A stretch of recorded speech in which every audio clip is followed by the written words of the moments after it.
Hello hello hello hello hello hello hello everyone. आ जाइए उठ जाइए सुबह सुबह। हाँ हाँ। और थोड़ा फ्रेश होके आना एनर्जी के साथ, यानी कि चलो पढ़ते हैं, ऐसे काम नहीं चलेगा जब तक आप सोचने की शक्ति हम यहाँ पर पूरा यही खेल है कि हम ये चाहते हैं कि आपको लैंग्वेज कॉम्प्रहेंड करके कभी कोई गलती ना हो। फॉर्मूले तो याद रहते हैं पर लैंग्वेज ही कॉम्प्रहेंड नहीं कर पाते, और कहाँ कहाँ किस एक ही चीज के कितने मल्टीपल यूज हो सकते हैं, उन सारी चीजों की हम बढ़ते बातें करने वाले हैं। और अब हम मोटिवेट नहीं करने वाले, मोटिवेटेड आपको खुद रहना पड़ेगा। हम सिर्फ और सिर्फ पढ़ाई की बात करने वाले हैं, यानी 1.5 घंटा रिगरस पढ़ाई होगी और कुछ भी नहीं होगा, यानी सवालों का डिस्कशन होगा। जैसा मैंने कहा था कि अगर आपने जो टॉपिक्स लिख के रखे हैं उनकी क्लासेस हम कल से लगाना स्टार्ट करेंगे इवनिंग टाइम में, सिर्फ उन बच्चों के लिए जिनको वो चीजें टॉपिक नहीं आते।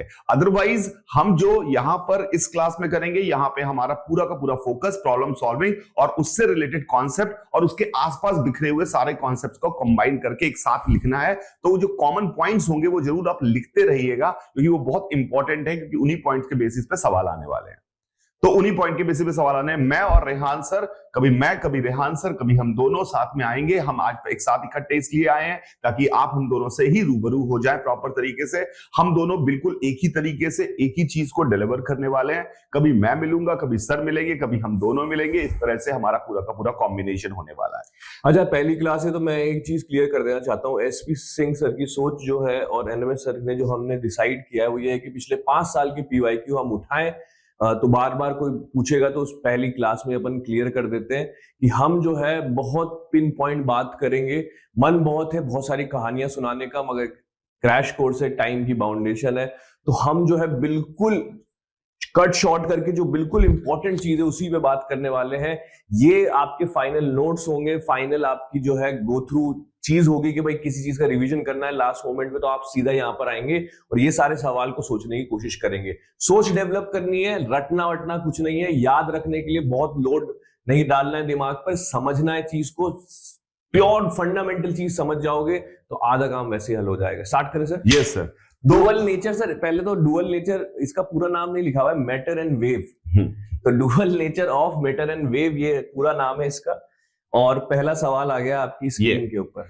देखिए, इस सवाल को हम पढ़ते हैं। पहला सवाल हम पढ़ रहे हैं क्या है। An electron and alpha particle are accelerated by the same potential difference, let lambda E and lambda A denotes the d Broglie wavelength, d Broglie पढ़ते हैं उसको, wavelength of the electron and alpha particle respectively। तो हमें इनके आपस में relation निकालने हैं। बहुत सिंपल तुच्छ सवाल है, पर इसके आसपास की सारी बातें हम पहले समझ लेते हैं। सबसे पहली बात समझिए, डी ब्रॉय वेवलेंथ जो है वो उन्होंने आइंस्टाइन के खिलाफ अपना मुहिम उठाने के लिए डी ब्रॉय और बोर ने डी ब्रॉय वेवलेंथ की कल्पना की थी। जब आइंस्टाइन ने कहा कि फोटोन वेव जब प्रूव करने का कि पार्टिकल है, तो इन्होंने कहा अच्छा तुम्हारा फोटोन पार्टिकल है तो हमारा पार्टिकल भी वेव है। लड़ाई हो रही है, तो लड़ाई हो रही, तो उन्होंने दोनों ने एक जैसी बात की। जैसे कि हमें पहले क्या क्या बात है, मेरी बात समझिएगा। सबसे पहली बात यह हमारे जब हमें कहा गया फोटोन के लिए कहा हमारे आइंस्टाइन साहब ने कि फोटोन के पास मोमेंटम होता है जबकि उसके पास कोई मास नहीं है। यानी फोटोन का मास 0 है, फोटोन का चार्ज 0 है, मास 0 है, चार्ज 0 पर उसका मोमेंटम होता है। और मोमेंटम की वैल्यू उन्होंने लिखी h/λ c कैप। ये जो मोमेंटम वेक्टर क्वांटिटी है, याद रखिएगा, इस बात का भी यूज होता है। मोमेंटम एक वेक्टर क्वांटिटी है, तो उन्होंने कहा momentum is h/λ c cap. और इसको और भी जिस तरीके से लिखा जा सकता है E/c, क्योंकि E क्या है आपको पता है कि एनर्जी होती है hc/λ। तो E/c लिखेंगे तो उसकी वैल्यू भी क्या आएगी, मोमेंटम के बराबर आएगी, मल्टीप्लाइड विद c कैप। ये याद रखिएगा, ये वेक्टर क्वांटिटी है, ये गलती मत करिएगा। आगे अभी सवाल कर रहे होंगे तो इस बात का फर्क पड़ जाएगा कि ये वेक्टर है कि नहीं है। इस बात को ध्यान रखना है, ये बात तो फोटोन के लिए कही गई है। तो उन्होंने कहा कि अगर तुम्हारी बात सही है तो हमारा कोई पार्टिकल अगर भी चल रहा होगा तो लैम्डा की वैल्यू जो होगी h/p के बराबर होने वाली है। ये डी ब्रॉय वेवलेंथ है पार्टिकल के लिए, ये पार्टिकल के लिए है। पार्टिकल के लिए लैम्डा h/p होगा। अब p क्या होता है? p होता है मोमेंटम। तो p can be written as mv, और आपको साथ में ये भी याद रखना है कि it can be written as √2mk, because √2mk क्योंकि k की काइनेटिक एनर्जी है, तो कभी काइनेटिक एनर्जी देगा, कभी मोमेंटम देगा। ये इस तरह से सवाल आएगा। अच्छा सर, इसको एक चीज पहले क्लियर कर देते हैं कि पार्टिकल के लिए और फोटोन के लिए जो है फॉर्मूले अलग अलग होंगे, क्योंकि इसमें इनको बहुत कंफ्यूजन होता है कि इलेक्ट्रॉन आता है, अल्फा पार्टिकल आते हैं तो ये मोमेंटम अलग तरीके से लिखने लगते हैं, वैसे फोटोन की तरह फोटोन आता है तो कभी कंफ्यूज हो जाते हैं। तो इनको ये बात बताना जरूरी है। मैं ये बच्चों एकदम क्लियर कर दूं, एकदम ध्यान से सुनिएगा। फोटोन एक ऐसा पार्टिकल है, ना उसके पास मास है ना उसके पास चार्ज है, उसकी मोमेंटम, उसकी एनर्जी हम नॉर्मल तरीके से पार्टिकल की तरह नहीं निकालते हैं, याद रखिएगा। पार्टिकल का मोमेंटम एमबी से निकालते हैं, यहां पर फोटोन के लिए कोई एमबी फेमबी कुछ नहीं होता, क्योंकि उसका मास ही नहीं है। ये मोमेंटम एक अलग तरीके का मोमेंटम है जो हमारे नॉर्मल मोमेंटम की फीलिंग m इंटू वी से अलग है, पर उसका जो इफेक्ट है वो सेम है। क्योंकि मोमेंटम का मेन काम क्या होता है? फोर्स लगाना, चेंज इन मोमेंटम आता है। तो दोनों कर सकते हैं ये काम, that's why it is entitled to called momentum, but it is not like MV. P की वैल्यू एमवी जैसी नहीं होती है, ये बात याद रखिएगा। एक बात मैं सर पूरी बात यहां पे कर दूं, पी बराबर एमवी है अंडर 2m के। अब क्या होता है जब कंपैरिजन वाले सवाल आते हैं यहां पर एमवी के लिए, तो के निकालने का काम आता है। तो आपको इलेक्ट्रोस्टैटिक का एक फंडामेंटल याद रखना है कि इलेक्ट्रोस्टैटिक में जब कोई charge particle potential difference v में चलता है, जब कोई charge particle potential difference v में चलता है, तो उस पे किया गया वर्क डन हमेशा वर्क डन की वैल्यू Q डेल्टा V के बराबर होती है। Delta V is the potential difference, is the work done.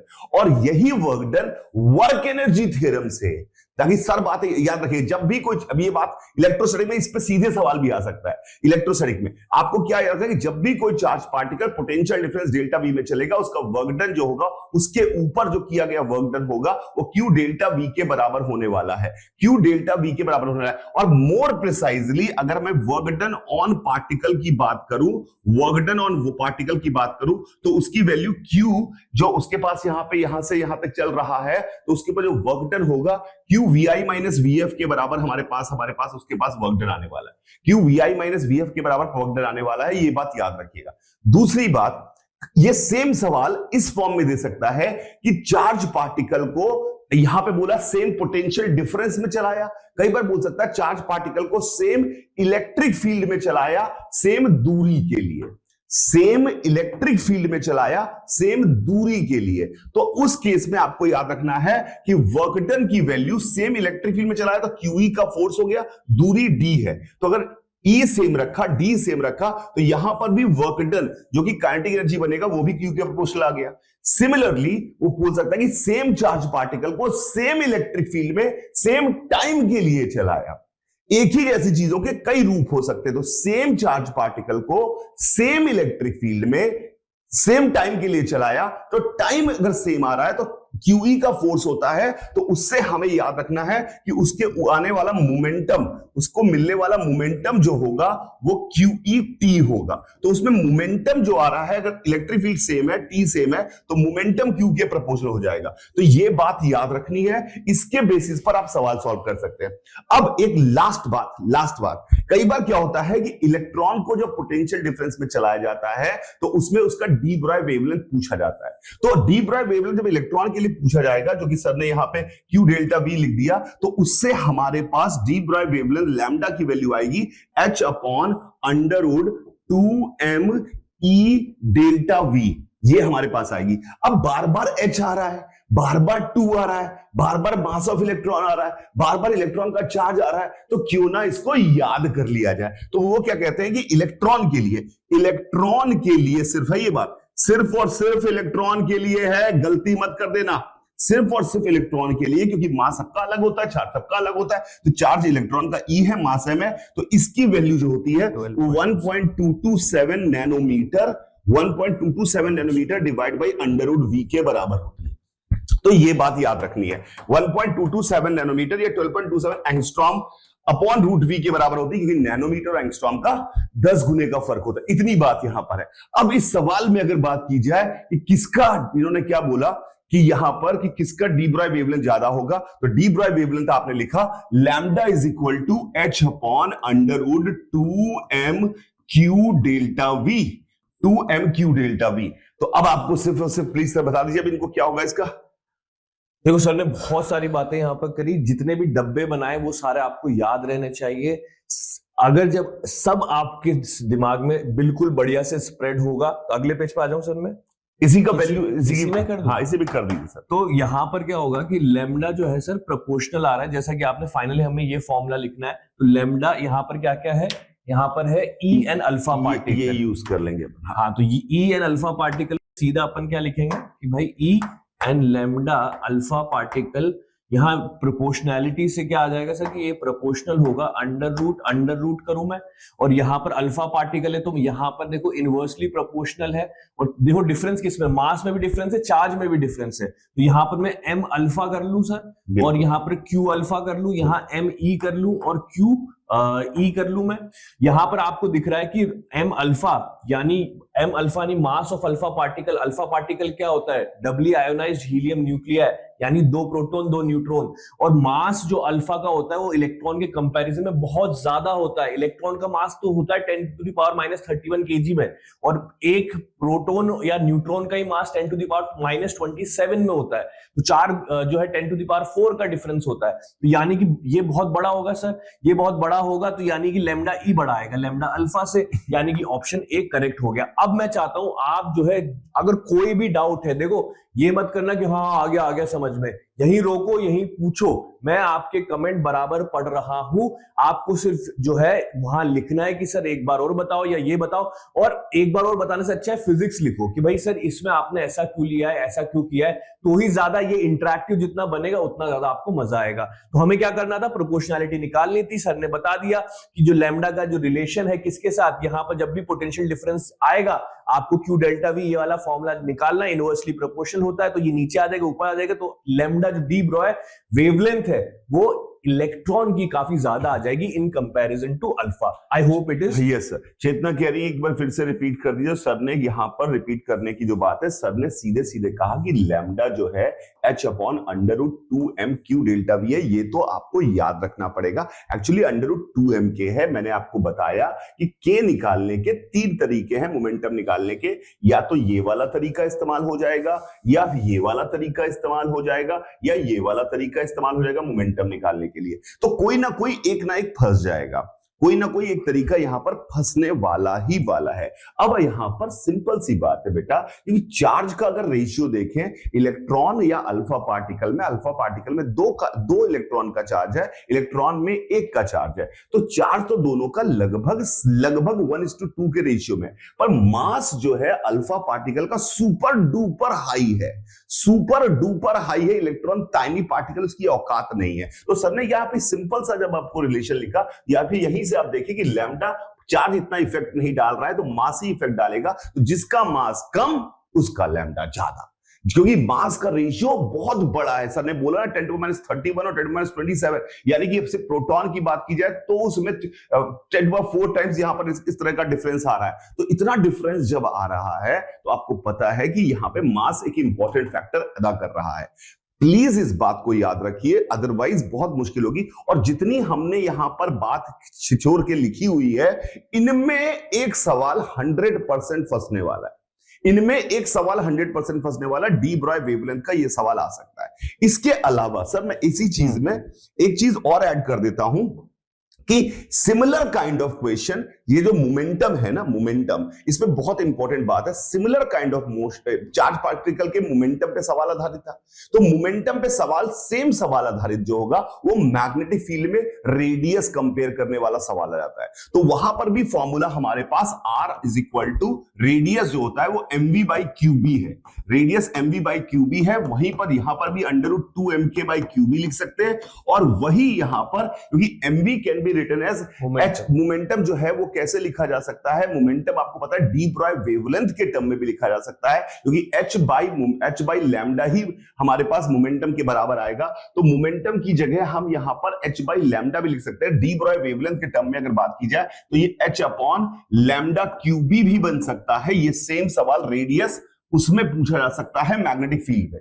और वही सेम काम काइनेटिक एनर्जी कैसे देगा, चार्ज पार्टिकल को एक्सीलरेट करेगा सेम पोटेंशियल डिफरेंस में, तो k की वैल्यू हो जाएगी q delta v। Same electric field with distance होगा तो k की वैल्यू हो जाएगी QEd। अगर सेम इलेक्ट्रिक फील्ड में सेम टाइम के लिए कहेगा तो मोमेंटम की वैल्यू ही हो जाएगी QEt। संतोष कुमार का कहना है सर कि W is equal to Q V final minus V initial होना चाहिए, जो आपने V initial minus V final लिखा है। हाँ, तो बेटा मेरे यहाँ पर एक्चुअली क्या है कि हमने जब किसी चार्ज पार्टिकल को, आप एक बात समझने की कोशिश करिए, ये इस चीज को भी मैं आपको समझाने की कोशिश करता हूं। यहां पर अगर इलेक्ट्रिक फील्ड यहां से यहां तक है, इलेक्ट्रिक फील्ड इधर से इधर है, तो ये हायर पोटेंशियल होगा और ये हायर पोटेंशियल होगा और ये लोअर पोटेंशियल होगा। तो कोई चार्ज पार्टिकल अगर यहां से यहां जाएगा तो काइनेटिक एनर्जी गेन करेगा।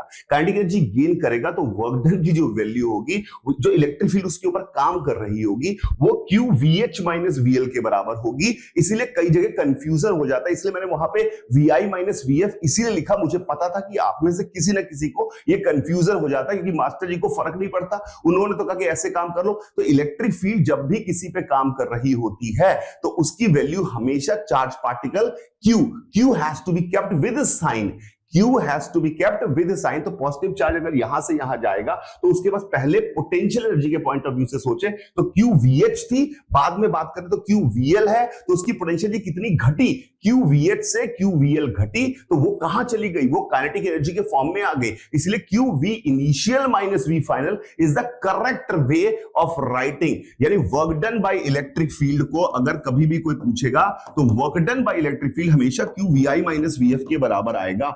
Work done by electric field हमेशा Q VI माइनस VF के बराबर आएगा। तो ये बात बहुत इंपॉर्टेंट थी, इसीलिए मैंने वहां पे लिखी। आपने पूछा तो मुझे बहुत सही लगा, क्योंकि आपने कम से कम ये पता कि शायद कुछ उल्टा हो गया।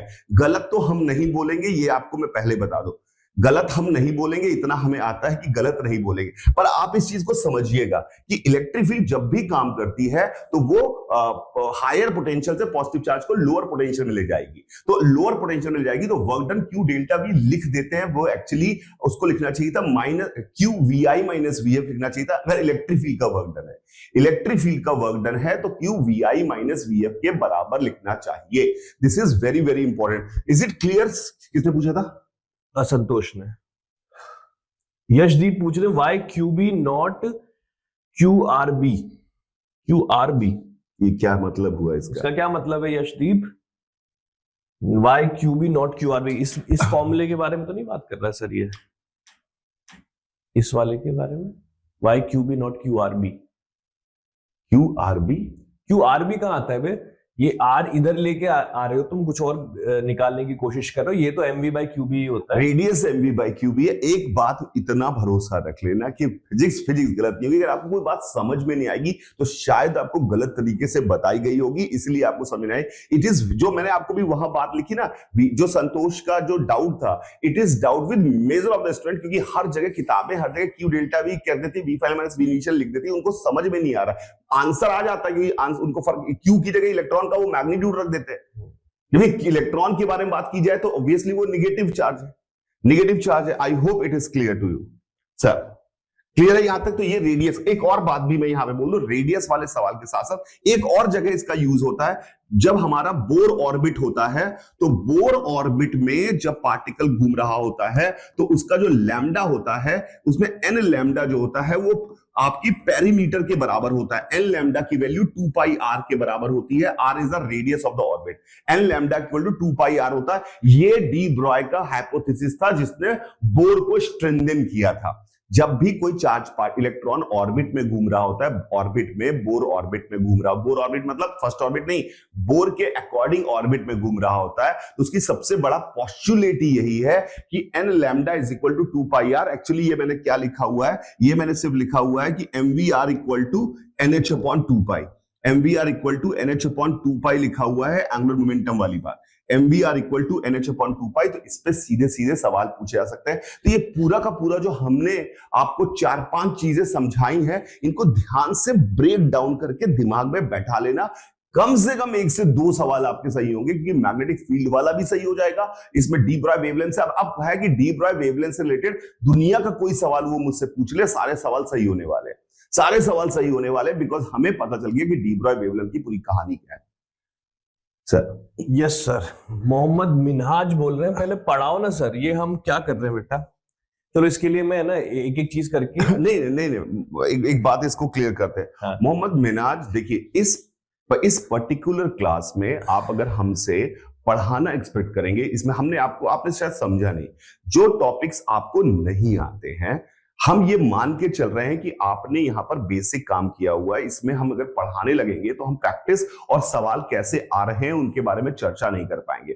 मैंने आपसे कहा था कि अगर आपको टॉपिक्स नहीं आते हैं, हमने सबसे पहले सबसे आसान टॉपिक लिया, ताकि आपने लिस्ट भेजी कई बच्चों ने, हमने उन लिस्ट को देख लिया, उनमें से जो टॉपिक्स हैं उसकी क्लासेस हम कल से शाम को स्टार्ट करेंगे, जिसमें पढ़ाया जाए। इसमें बहुत पढ़ा नहीं सकते, क्योंकि पढ़ाते रह जाएंगे तो समय बर्बाद हो जाएगा हमारा, तो पढ़ा नहीं सकते, हम सवालों के थ्रू बात करेंगे। इसीलिए मैंने आपको होमवर्क में भी कहा था कि आप please dual nature of light पढ़ के आइए। फिर भी आपकी रिक्वेस्ट पर सर एक बार सब कुछ वापस से समराइज कर देते हैं कि क्या क्या कहानी है, तो प्लीज सर पूरा समराइज कर दीजिए।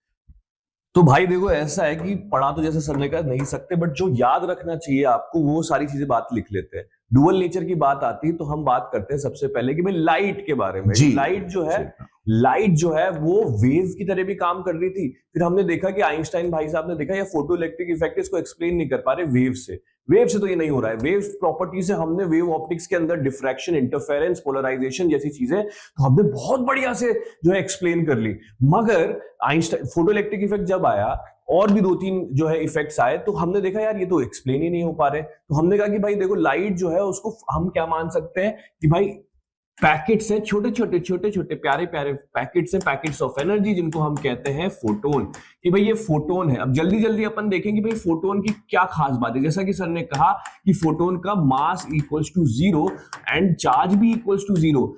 एक चीज और मैं ऐड करना चाहूंगा सर के साथ, ये जो मास बताया जा रहा है ये रेस्ट मास है, ये रिलेटिविस्टिक मास वाली जो है इसके साथ प्रॉपर्टी है। तो ये जो रेस्ट मास क्या होता है, अगर कोई बॉडी जो है चल नहीं रही है, उसकी स्पीड 0 है फ्रेम में, तो वो इक्वल्स टू 0 है। चलेगी तो इसका कुछ मास होगा, वो मैं आपको बताऊंगा कैसे निकालना है। अब फोटोन जो है सबसे पहली बात कर लो अगर उसकी एनर्जी की, भाई किसी ने पूछा कि भाई इसकी एनर्जी कितनी होगी, तो हमने कहा कि भाई एच न्यू, ये एनर्जी जो होगी इसकी फ्रीक्वेंसी के प्रोपोर्शनल होगी, एच न्यू। और इसको मैं एच सी बटे लैम्डा भी लिख सकता था कि भाई हाँ ये सी बटे लैम्डा क्या, ये भाई फ्रीक्वेंसी जो है उसको सी बटे लैम्डा लिखा जा सकता है। Frequency is equal to C बटे लैम्डा, यानी lambda into frequency is equal to C. C क्या है यहाँ, स्पीड ऑफ लाइट। तो ये एनर्जी का फॉर्मूला आपको पता होना चाहिए। फिर किसी ने कहा कि भाई इसका मोमेंटम जो है वो भी बता दो। तो मोमेंटम में हमने कहा कि ऐसा कर लो, E बटे सी लिख सकते हो, एनर्जी बटे सी। अब यहां पर अपने हाफ mv स्क्वायर और वो वाले जो अपने पार्टिकल पे लगाते हैं वो वाले फॉर्मूले याद मत रखना, वो जो है नॉर्मल फिजिक्स में काम करते हैं, न्यूटोनियन फिजिक्स में काम करते हैं। यहां पर हम मॉडर्न फिजिक्स में आ गए, क्वांटम फिजिक्स में आ गए, नई फिजिक्स बनानी पड़ी क्योंकि ये चीजें भी तो एक्सप्लेन करनी थी। तो हमने कहा कि भाई मोमेंटम क्या है, E बटे सी है, तो यानी इसको अपन H बटे लैम्डा भी लिख सकते हैं। सर इसमें सी क्या लिखे, बिकॉज ऐसे सवाल भी आए हैं जहां पर मोमेंटम को इस नीट में ही सवाल इस तरह के आए कि मोमेंटम, क्योंकि बच्चों को H बाई लैम्डा इतनी बुरी तरह से याद होता है कि उनको वो पूछता है मोमेंटम की वैल्यू इतनी है तो H बाई लैम्डा लिखता है, और जबकि वो आंसर गलत कर देते हैं बिकॉज उन्होंने कहा कि भैया करेक्ट स्टेटमेंट चूज करना, एक सवाल आया था। अच्छा, तो उसमें वो वेक्टर क्वांटिटी है मोमेंटम, इस बात का भी ध्यान रखना। बिल्कुल, ये मैं जो लिख रहा हूं ये मैग्नीट्यूड है। एनर्जी तो जो है अपनी स्केलर क्वांटिटी है, जैसे सर ने कहा वो तो है ही से अपना कि सी कैप के साथ इसको अपन रिप्रेजेंट कर सकते हैं। ये सिर्फ अपना क्या रह जाएगा, ये सिर्फ रह जाएगा अपना मैग्नीट्यूड। उसके बाद हमने कहा कि चलो ये हो गया। मास भी सर जो है, मास भी हम इसको E बटे सी स्क्वायर ऐसे लिख सकते हैं क्या सर? ये सर वो फोटोन के लिए नहीं कर सकते, लेकिन पार्टिकल के लिए बिल्कुल, पार्टिकल के लिए अपन ये कर सकते हैं। ठीक है, या ऐसे वैसे तो अपन को फोटोन का मास हमेशा ऐसे 0 मानना है, पार्टिकल के लिए कभी आएगा तो E equal to mc square, Einstein की इक्वेशन अपन यहाँ पे लगा सकते हैं। इसको अगर मैं छोड़ दूं, और क्या बातें याद रखनी सर, इनको इंटेंसिटी और पावर के बारे में बात करते हैं, फोर्स और रेडिएशन प्रेशर के बारे में बात करते हैं। ये 4 चीजों के फॉर्मूले इनको और अच्छी तरीके से याद होने चाहिए। तो सवाल जैसे आएंगे सर, अपन उन सवालों की तो बच्चे जो सवाल कर रहे हैं उनका भी काम होता है। तो अभी जैसे डी ब्रॉय वेवलेंथ पे हमने सारी बातें कर ली, ठीक है, अगले सवाल पे आते हैं, देखते हैं वो हमें क्या लेके आता है, व्हाट ब्रिंग्स इन दिस। तो अगला सवाल पे हम आ गए जो कि है फोटो इलेक्ट्रिक इफेक्ट के ऊपर। मेरे बच्चों, फोटो इलेक्ट्रिक इफेक्ट क्या होता है कि सर अगर मैं बिल्कुल शॉर्ट में समझाना चाहूं तो देखो हो क्या रहा है कि एक मेटल की प्लेट है। ये जो मेटल है ना, ये मेटल जो है इसकी प्रॉपर्टी ऐसी कि अगर इस पे लाइट मारो, ये फोटो सेंसिटिव मेटल है, इस पे अगर लाइट मारो तो यहां से इलेक्ट्रॉन आजाद हो जाते हैं इलेक्ट्रॉन, यानी कि इलेक्ट्रॉन जो कि इसकी सरफेस में फंसे हुए थे उनके पास एनर्जी आती है और वो जो है अब अच्छा जो एनर्जी जो आएगी, ऐसा नहीं कि किसी भी एनर्जी पे ही निकल के खड़े हो जाएंगे बाहर, वो एक जो है मिनिमम अमाउंट से ज्यादा होनी चाहिए, क्योंकि ऐसा अपन मान के चलें कि उनको आजाद कराने के लिए हमें जो है कुछ ना कुछ पैसे देने पड़ेंगे, कुछ ना कुछ एनर्जी देनी पड़ेगी, इतनी तो मिनिमम एनर्जी है, नहीं तो वो बाहर निकलकर नहीं आ सकते। तो फोटो इलेक्ट्रिक इफेक्ट क्या है कि हम फोटोन मार रहे हैं, किसी फ्रीक्वेंसी के फोटोन मार रहे हैं, अगर वो फोटोन की एनर्जी इतनी हुई जो उसको आजाद कराने के लिए काफी है तो इलेक्ट्रॉन बाहर आ जाएगा। उसके बाद हम पूरा फोटो इलेक्ट्रिक इफेक्ट जो है देखते हैं, पूरा एक्सपेरिमेंट जो है लेनार्ड ने बनाया था वो पूरा जो है उसका स्टडी करते हैं। आपके लिए अभी इंपॉर्टेंट क्या है, आपके लिए इंपॉर्टेंट ये है कि यहां पर हम कुछ एनर्जी देंगे, आइंस्टाइन ने कहा भाई तुम कुछ एनर्जी दोगे, फिर एक फंक्शन होगा जिसको बोलेंगे हम वर्क फंक्शन, ये minimum energy required to eject electron. जो भी एनर्जी इसके बाद बचेगी वो चली जाती है यहां पर काइनेटिक एनर्जी में। अच्छा, जब इलेक्ट्रॉन यहां से निकलकर जब आ रहा होगा तो कुछ एनर्जी यहां से लूज कर देगा, तो यहां पर ऐसा हो सकता है वो पहुंचे बिल्कुल जीरो एनर्जी के साथ, मगर जो बिल्कुल सरफेस पे बैठा हुआ है जिसने कोई कोलिजन नहीं करा है, तो वो जब निकलेगा तो उसके पास मैक्सिमम एनर्जी होगी। तो जितनी एनर्जी हमने दी है इसको मैं के मैक्स के नाम से पुकारता हूं। तो भाई जैसे मैंने मान लो कि 10 जूल एनर्जी दी, वर्क फंक्शन था कि 4 जूल तो खर्च होनी थी उसको निकालने के अंदर, तो के मैक्स की वैल्यू आप खुद ही बता दो कितनी हो जाएगी, कि भाई 6 जूल हो जाएगी। इतनी सिंपल सी इक्वेशन है ये। इस इक्वेशन से बहुत ज्यादा पॉसिबिलिटी के जो है क्वेश्चन बने आपका। ये आइंस्टाइन की इक्वेशन आपको कंठस्थ याद होनी चाहिए, सोते हुए भी कोई पूछे इक्वल टू 5 प्लस के मैक्स। अच्छा, अभी ये 5 है, वर्क फंक्शन है, इसको मैं सर ऐसे भी लिख सकता हूं कि h इंटू न्यू और इसको th, ये क्या है h इंटू न्यू th, कि भाई जो वर्क फंक्शन है फाई है उसको मैं ऐसा लिख सकता हूं कि कुछ ना कुछ मिनिमम जो है हमें इतनी देनी ही है, तो थ्रेशहोल्ड फ्रीक्वेंसी बना ली कि इतनी आएगी कि के मैक्स को जब मैं जीरो कर दूंगा कि इतनी एनर्जी दी, इतनी energy H C by lambda या एच न्यू और वो इस वर्क फंक्शन के बराबर होगी, तो वो थ्रेशहोल्ड फ्रीक्वेंसी बन जाएगी जिससे ज्यादा एनर्जी ज्यादा फ्रीक्वेंसी की देनी पड़ेगी, तभी जाके जो है अपन इजेक्ट करा पाएंगे। उसी तरीके से के मैक्स है, तो सर के मैक्स में क्या है, इलेक्ट्रॉन एनर्जी लेके निकलेंगे। अगर उनको अपन को रोकना है तो एक चीज होती है स्टॉपिंग पोटेंशियल, कि भाई वर्क डन करना पड़ेगा उनके ऊपर, और वो किसके बराबर होगा, E into V S, stopping potential के बराबर होगा। तो इसका दूसरा रूप है एच न्यू टी एच, और यहां पे के मैक्स का E into V S stopping potential, ये याद होना चाहिए आपको। यहां पर E जो एनर्जी आ रही है उसको कैसे लिख सकते हो, एच न्यू भी लिख सकते हो, उसको लिख सकते हो एच सी बाई लैम्डा भी लिख सकते हो। यहां एच न्यू टी एच जो लिखा है, अगर आपको बोला गया है कि हमारी जो है वेवलेंथ पे बात करो, तो मैं यहां पे H C lambda T H भी लिख सकता हूं सर। ये भी एक थ्रेशहोल्ड लैम्डा भी हो गया आपका, जैसे फ्रीक्वेंसी हुई जैसे वही कॉरेस्पॉन्डिंग टू ये जो थ्रेशहोल्ड फ्रीक्वेंसी, उसी के कॉरेस्पॉन्डिंग लैम्डा भी आपको निकल कर आ जाएगी। अब इस क्वेश्चन पे बात कर लेते हैं सर मैं कुछ चीजें इसमें ऐड ऑन कर देता हूं। आपने बिल्कुल सही तरह से, पर कुछ चीजें जैसे कि एक पहली बात है, जैसे वर्क फंक्शन जो है, वर्क फंक्शन क्या होता है, क्योंकि कई बार थ्योरेटिकल सवाल आ जाते हैं।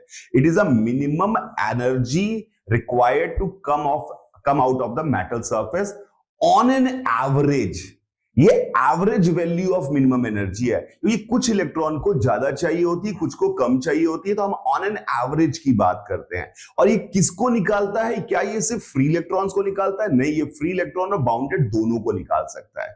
तो फ्री इलेक्ट्रॉन और बाउंडेड दोनों को निकालने के लिए जो मिनिमम एनर्जी चाहिए on an average statistical value जो है, क्योंकि बार स्टेटमेंट एनसीईआरटी के, इसलिए मैं बोल रहा हूं, कई बार स्टेटमेंट बेसिस पे भी सवाल आ जाता है, इस बात को ध्यान रखिएगा कि वर्क फंक्शन की value on an average value है, average value of electron to come out from the metal. इतनी एनर्जी तो कह रहा मुझे चाहिए ही चाहिए, इसे ही वर्क फंक्शन कहते हैं, द मिनिमम एनर्जी रिक्वायर्ड, ये आपके पास चाहिए। इसकी वैल्यू की अगर बात की जाए, फाई जो होता है, फाई की वैल्यू की अगर बात की जाए, तो किसी भी दुनिया के मेटल के लिए ये 7-8 इलेक्ट्रॉन वोल्ट से ज्यादा नहीं होता। यानी ये मैंने आपने क्यों बोला सर, आपने क्यों बोला, क्योंकि इस तरह का सवाल भी आ सकता है कि इलेक्ट्रॉन अगर जो बोर मॉडल में से सेकेंड ऑर्बिट से फर्स्ट ऑर्बिट में आएगा, उससे जो इलेक्ट्रॉन निकला है वो बोलेगा कि बताओ, फोटोन निकला है, बताओ कि क्या वो किसी मेटल प्लेट में, बोला प्लेटिनम की मेटल प्लेट है, बताओ इसमें वो फोटोइलेक्ट्रिक इफेक्ट दिखा पाएगा कि नहीं दिखा पाएगा? तो आंसर होगा दिखा पाएगा, क्योंकि उसकी एनर्जी 10.2 इलेक्ट्रॉन वोल्ट है, और दुनिया में जितने भी मेटल है उनका वर्क फंक्शन 7-8 इलेक्ट्रॉन वोल्ट से ज्यादा नहीं है। तो ये एक इंपॉर्टेंट इंफॉर्मेशन है जो आपको याद रखनी चाहिए।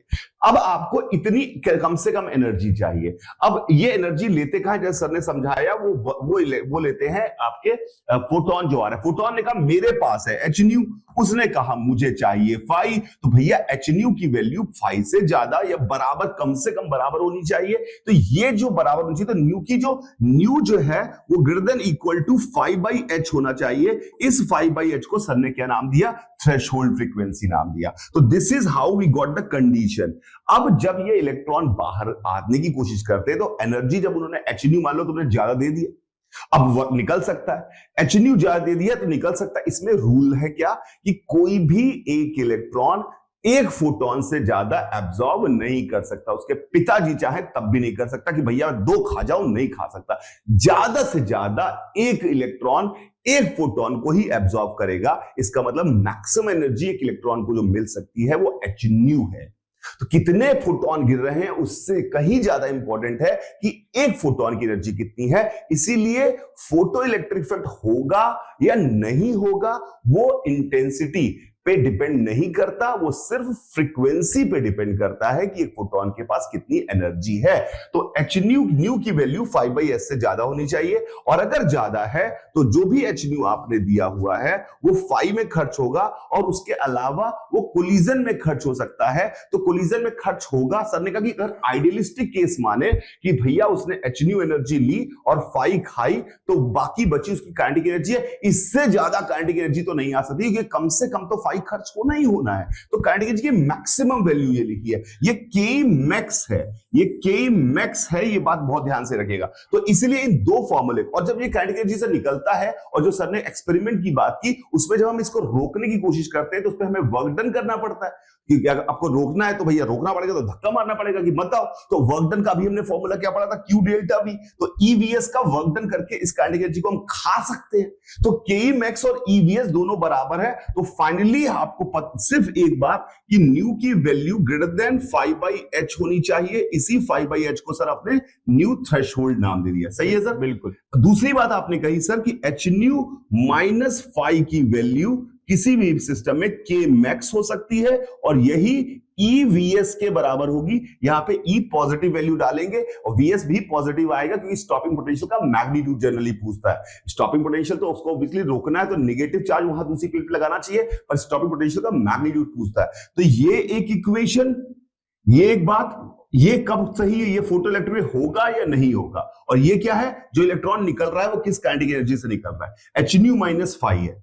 अब एक और बात, अगर आपको वेवलेंथ जो है वो आपको दी हुई है और आपसे पूछा गया है कि उसका एनर्जी कितना है, तो हमें ये पता है कि एनर्जी की वैल्यू जो हमारे पास है वो hc/लैम्डा के बराबर होती है। तो हम अगर लैम्डा को जनरली वो नैनोमीटर में अगर हमें दे रहा है या एंगस्ट्रॉम में दे रहा है, तो हमें hc बार बार कैलकुलेट करने की जरूरत नहीं है। हमें ये मगा हुआ होना चाहिए था, जैसे वहां पर हमें मगा हुआ होना चाहिए था, because NEET is a test of इस बात का कि भैया आप कितना एक्यूरेटली कम समय में काम कर सकते हैं। तो एससी की वैल्यू क्या होगी सर, 1240 इलेक्ट्रॉन वोल्ट नैनोमीटर। बिल्कुल सही। Electron volt nanometre divide by lambda in nanometre, यहां पे डिवाइड कर देंगे तो आपका आंसर नैनो इलेक्ट्रॉन वोल्ट में एनर्जी की वैल्यू आ जाएगी 1242 कर लेते हैं, 1240। कुछ लोगों को एंगस्ट्रॉम में याद होती है तो वो डर ना जाए, रटने वाले लोग यहाँ पे कंफ्यूज हो जाते हैं। वो 1200 400, हाँ 12,400 लिख देते हैं उसको, अगर एंगस्ट्रॉम में आपको लिखनी है। तो this is what you have to remember. और एक बात यहां पर बहुत इंपॉर्टेंट है, इसमें एक और बात ऐड कर दूं सर, एक डाउट भी ले लीजिएगा सर साथ में। Stopping potential is negative of kinetic energy, Ayesha का वो है। बेटा stopping potential is not negative. मैंने क्या कहा था, एक सिंपल सी बच्चे मेरी बात समझ, आयशा वर्क काइनेटिक एनर्जी उसके पास है, उसको रोकने के लिए हमें वर्क करना पड़ेगा। अभी थोड़ी देर पहले मैंने बोला था वर्क क्यू डेल्टा वी के बराबर होता है मैग्नीट्यूड। तो कितना वर्क करना पड़ेगा वो क्यू डेल्टा वी है। तो क्यू डेल्टा वी की वैल्यू के मैक्स के बराबर है, ना कि डेल्टा वी यानी वीएस की वैल्यू नहीं बराबर है। ईवीएस की वैल्यू के मैक्स के बराबर आने वाली है। EVS, E is the electron का चार्ज 1.6 into 10⁻⁻19 कूलॉम बेटा। इस पूरी चीज की वैल्यू के मैक्स के बराबर आने वाली। तो ये यहां पर बात है। इसमें एक और बात आपको आएगी, इसमें ग्राफ भी, क्योंकि यही ग्राफ सर यही है और यही आपके पास है, तो they can ask you the graph of kinetic energy के मैक्स या फिर स्टॉपिंग पोटेंशियल, इसका ग्राफ न्यू के साथ पूछ सकता है सर। तो दोनों के ग्राफ में अगर देखें ये और ये दोनों के दोनों स्ट्रेट लाइन ग्राफ आ रहे हैं, दोनों के दोनों स्ट्रेट लाइन ग्राफ आ रहे हैं, यानी कि जब आपका ये जो ग्राफ आ रहे हैं वो दोनों स्ट्रेट लाइन आ रहे हैं, पर थोड़ा सा स्लोप का अंतर है। के मैक्स का स्लोप तो एच के बराबर ही हो जाएगा, हाँ। पर वीएस का स्लोप एच बाई ई के बराबर होगा। आपको सिर्फ इसको कंपेयर करना है y बराबर mx प्लस सी से, y बराबर mx प्लस सी से कंपेयर करना है।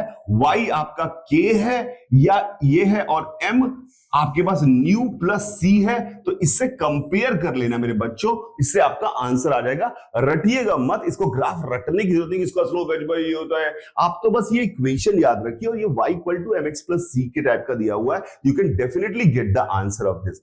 एक और इंपॉर्टेंट बात, यहां पर कई बार क्या होगा, H nu minus five equal to K max बराबर EVS करके जो हमने एक पहली इक्वेशन लिखी हुई है, ये जो सबसे इंपॉर्टेंट इक्वेशन है फोटो इलेक्ट्रिक इफेक्ट की, इस इक्वेशन में थोड़ी मैथ्स के सवाल आते हैं। वो बोलता है कि मैंने फ्रीक्वेंसी डबल कर दी, तो के मैक्स पर क्या फर्क पड़ेगा, स्टॉपिंग पोटेंशियल पे क्या फर्क पड़ेगा। तो इसको लिखने का तरीका समझिए, रटिएगा मत। अगर वो हमेशा फाई तो बदल नहीं सकते, मेटल प्लेट है, आप तो आने वाली लाइट की फ्रीक्वेंसी बदल सकते हैं। तो अगर आपने फ्रीक्वेंसी डबल कर दी तो आप ये लिख लीजिए, 1 मिनट लगेगा, के मैक्स बराबर 2h न्यू माइनस फाइव हो गया, 2h न्यू माइनस फाइव हो गया। तो इसको आप लिखिए 2h new minus 2 five plus 5। आपने कहा ये क्यों लिखा सर आपने, क्योंकि मुझे इससे कंपेयर करना है, तो पुराना के ओल्ड वाला लिखना चाहिए, ये के न्यू वाला है, तो के न्यू लिखने को के ओल्ड से कंपेयर करना है, तो के ओल्ड दिखना चाहिए ना मुझे। तो मैंने इसको जैसे लिखा, ये हो गया 2k ओल्ड प्लस 5, तो के न्यू जो हमारे पास आ गया 2k ओल्ड प्लस 5 आ गया। इसका मतलब है कि अगर न्यू को डबल करेंगे तो काइनेटिक एनर्जी डबल से भी ज्यादा हो जाएगी, इस तरह के सवाल आए हैं कई बार सर। कई बार इसको 3 टाइम्स कर दिया, कई बार इसको 4/3 टाइम्स कर दिया, कभी कुछ कर दिया। तो आपको ये जो मेथडोलॉजी मैंने यहां पे लिखी है, इसको याद रखिए। पहले तो आप लिखिए जो आपका आंसर है, डबल कर दी तो h2 न्यू माइनस 5, फिर इसको अपने उसी फॉर्म में बनाइए ताकि ओल्ड लिख पाए, ताकि आपका कैलकुलेशन बहुत आसानी से सॉल्व हो जाए। अब पिछले सवाल में कुछ भी नहीं था, इसकी एनर्जी जो थी वो एससी बाई लैम्डा के बराबर है, तो एससी बाई लैम्डा यानी ई ही हमें एनर्जी दे रखी है, एनर्जी दे रखी है, वर्क फंक्शन फाइव दे रखा है। तो इसको पूछ रहा है कि क्या पूछ रहा है, मैक्सिमम काइनेटिक एनर्जी कितनी होगी, तो भैया एच न्यू माइनस 5 होगा, यानी एससी बाई लैम्डा माइनस 5 होगा, तो ई माइनस 5 हमारा सीधा सीधा आंसर हो जाएगा, जो कि बहुत बच्चों ने बहुत इमीडिएटली बता दिया था, उनको याद था। पर याद के साथ साथ समझ भी डेवलप करिए, बिकॉज कभी बार भाषा हल्की सी ट्विस्ट कर देगा, तो हो सकता है मग्गेबाजी काम ना आए, इसलिए फॉर्मूले को समझकर उसको करिए, you are going to get the answer for sure. अब देखिए नीट 2024 का एक सवाल है सर, वो कितना बेसिक, कितना फंडामेंटल, जिसने एक लेक्चर अटेंड किया होगा बेसिक बात समझ में आई होगी। बड़ी वो लिख रखी है लैंग्वेज, 4 लाइन का जो है सवाल पूछा गया है, और है फुद्दू, बिल्कुल कुछ भी नहीं है इसके अंदर, बिल्कुल जो है फंडामेंटल की बात है। यहाँ lambda is equal to H C by E खुद ही ने दे रखा है, तो जो एनर्जी आएगी वो E equal to H C by lambda हो जाएगी, और फिर दे रखा है कि इलेक्ट्रॉन वोल्ट में ही सब बढ़िया फाई भी दे रखा है सर। मेरे को लगा था कि ज्यादा क्या कर लेंगे, यूनिट हिला देंगे, जूल में दे देंगे, वो भी ईवी में ही दे रखा है। तो ई यहां पर आपको के मैक्स पूछा है, यहाँ पे आप देखो कि भाई देखो क्या पूछा था, मैक्सिमम काइनेटिक एनर्जी, तो simple K E max is equals to how much, जितनी एनर्जी थी एच सी बटे लैम्डा, वो कितनी थी, ई के बराबर ही थी, तो ई लिख दो और उसमें से वर्क फंक्शन को माइनस कर दो। तो कभी भी बड़ा सवाल देख कर कि भाई ये टॉपिक्स तो मुझे थोड़ा कम आता है और इतना बड़ा सवाल लिख रखा है, बिल्कुल 4-5 लाइन होगा, तो डरना मत, कितना बेसिक काम इसने पूछा, इतना तो आपको आना ही चाहिए। आगे बढ़ते हैं sir. Yes sir. Next question, the graph which shows the variation of 1 by lambda square and its kinetic energy E, where ये भी नीट 2024 का सवाल है बच्चों, बहुत इंपॉर्टेंट ये सवाल है। इनके एक कॉन्सेप्ट पे हम जो है चर्चा करेंगे, इनके अराउंड जितने भी सवाल बन सकते हैं। जैसे कि सर ने अभी ग्राफ वाली बात कही थी, तो आपका चेक होगा यहाँ पे वो वाला एप्टीट्यूड, ग्राफ आप सही से बना पाते हो कि नहीं बना पाते। ग्राफ बनाने का सबसे पहला स्टेप होता है कि सबसे पहले तो ये आइडेंटिफाई करो y और x पे क्या चीज है, उसके बाद उन दोनों के बीच में रिलेशन जो है हमें एस्टेब्लिश करना पड़ेगा कि भाई क्या y है क्या x है। तो y पे आप सारे ग्राफ में देख रहे हो कि 1/λ² लिया हुआ है, y जो लिया हुआ है वो 1/λ² लिया हुआ है। और x में क्या है सर कि x में सारे ग्राफ में e लिया हुआ है। अब मुझे सही ग्राफ बताना है। अगर मैंने इस y और x के बीच में रिलेशन एस्टेब्लिश कर लिया तो मेरा काम बल्ले बल्ले बढ़िया से हो जाएगा। अब यहां पर एक चीज देखेंगे, the graph which shows the variation of ये 1/λ² and its kinetic energy E where de Broglie wavelength of a free particle. जैसे ही फ्री पार्टिकल आया सर तो मैंने कहा अच्छा फ्री पार्टिकल के बारे में पूछा, फोटोन के बारे में नहीं पूछा, छोटे छोटे चीजें याद ध्यान से रखना। तो यहां पर हमने कहा कि भैया देखो लैम्डा की अगर मैं बात करूं तो ये होता है क्या h/2m के h/e लिख दूं क्या सर, √2me √2me आ जाएगा, बहुत ही बढ़िया। h/√2me आ जाएगा। सिंपल रिलेशन है ये सर। ये कहां से आया? मैंने कहा कि sir lambda is equal to h/p लिखा था ना यार, p को √2me तो आप लिख ही सकते हो। p is equal to h/λ, lambda is equal to h/p, p को अपन क्या लिख सकते हैं √2me। ये सर ने अभी बताया था कि e को फिर q del v भी हम लिख सकते हैं सर, ठीक है। तो यहां पर जैसे अपन ने किया तो यहां पर अपन ने दोनों तरफ स्क्वायर किया तो ये λ² आ गया इक्वल्स टू यहाँ h² आ गया, यहां पर आ गया 2me ऐसा आ गया। तो यहां पे मोटा माटा इस चीज को हटा दो तो आपके पास रिलेशन क्या निकल गया, λ² इज प्रोपोर्शनल टू 1/e। और मैं सर ऐसा भी लिख सकता हूँ 1/λ² इज प्रोपोर्शनल टू e, ऐसा भी लिख सकता हूँ। दोनों को अपन ने उल्टा कर दिया है। अब देखो यही चीज तो क्या है, यही चीज तो क्या है हमारी y है और यही चीज क्या है हमारी x है। जब भी आपके सामने y is equal to x आ जाएगा यानी कि y proportional to x, sorry y proportional to x आ जाएगा तो स्ट्रेट लाइन बनने वाली है मेरे दोस्तों। स्ट्रेट लाइन में ये गया ये गया ये गया। कितना आसान सवाल है सर, बिल्कुल सही बात है। बिल्कुल जो है आपके सामने आप इसको कंपेयर कर सकते हो। किससे कंपेयर करोगे? हमेशा y equal to mx plus c, ऐसे कैसे आप लिख दोगे। यहां पर 1/λ² आपको मिला हुआ है, h²/2m जो है इसको आप इससे आप जो है c भी निकाल सकते हो, m भी निकाल सकते हो इससे कंपेयर करके। तो कभी स्लोप और जहां पर वो कट कर रहा है इंटरसेप्ट जिसे बोलते हैं y इंटरसेप्ट, उसकी भी आपको कभी टेंशन नहीं लेनी है। सिंपल सा आपको क्या काम करना है कि यहाँ पे 1/λ² है उसको सीधा सीधा y से इक्वेट कर दो। प्रोपोर्शनल टू e क्या है, x एक्सिस पे क्या है e, सीधा सीधा आपको इक्वेट करना है, y प्रोपोर्शनल टू x सीधा आ जाएगा। एनी डाउट इसमें? नहीं सर, इसमें मैं बस ये जो एक्चुअली वही हमारा मेन पर्पस है, जो सवाल है वो तो कर दे, उसके अलावा जैसे इस पर्टिकुलर ग्राफ को देखिए, 4 ग्राफ दिए हुए हैं तो इन चारों ग्राफ कई बार होता है इस सवाल में नहीं अगले सवाल में आ जाए।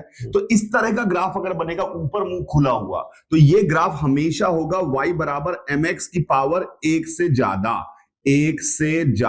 पावर 1 से ज्यादा होगी तो ये ग्राफ आएगा। ये ग्राफ होगा तो y बराबर mx की पावर 1 से कम होगा, कभी आपके आ जाए तो ये ग्राफ आएगा। y बराबर mx की पावर सीधे सीधे 1 होगी तो ये आएगा। और ये ग्राफ आएगा y इक्वल टू mx की पावर निगेटिव नंबर होगा तो ये ग्राफ आएगा, निगेटिव नंबर होगा तो ये ग्राफ आएगा। तो 4 तरह के ग्राफ आपको, ये स्टैंडर्ड ग्राफ है। y बराबर mx 1 से ज्यादा होगा तो ऊपर मुंह खुला हुआ, 1 से कम होगा इधर मुंह खुला हुआ, 1 के बराबर ऐसा। अब भाई एक हमने पॉजिटिव नंबर सारे ले लिए, 1 से ज्यादा 1 से कम 1, और अगर निगेटिव नंबर होगा तो हमेशा ये ग्राफ आएगा। तो ये चारों ग्राफ जो आपने सीखे ये कहीं ना कहीं आपके फंसेंगे। तो 4 ग्राफ आपको समझ में आ गए। ये सब है क्या, y बराबर mx की पावर समथिंग के ग्राफ है। x की वैल्यू, पावर की वैल्यू 1 है तो ये, पावर की वैल्यू 1 से ज्यादा है तो ये, पावर की वैल्यू 1 से कम है ये, पावर की वैल्यू निगेटिव है तो ये। इसके अलावा कोई ग्राफ पूछेगा ही नहीं आपसे। जब भी प्रोपोर्शनलिटी के सवाल आएंगे इन 4 ग्राफ के ही फोटो आने वाले हैं। बिल्कुल, यानी प्रोपोर्शनलिटी का कोई भी सवाल लाइफ में आ जाए, ग्राफ खींचने वाला प्रोपोर्शनलिटी जहां पर आपको दिखती है, इन चारों के अलावा कोई पॉसिबल ऑप्शन ही नहीं है कि इन 4 ग्राफ के अलावा कुछ आने वाला है। प्लीज याद रखिएगा कब कौन सा ग्राफ इस्तेमाल होगा, ये बहुत इंपॉर्टेंट बात थी।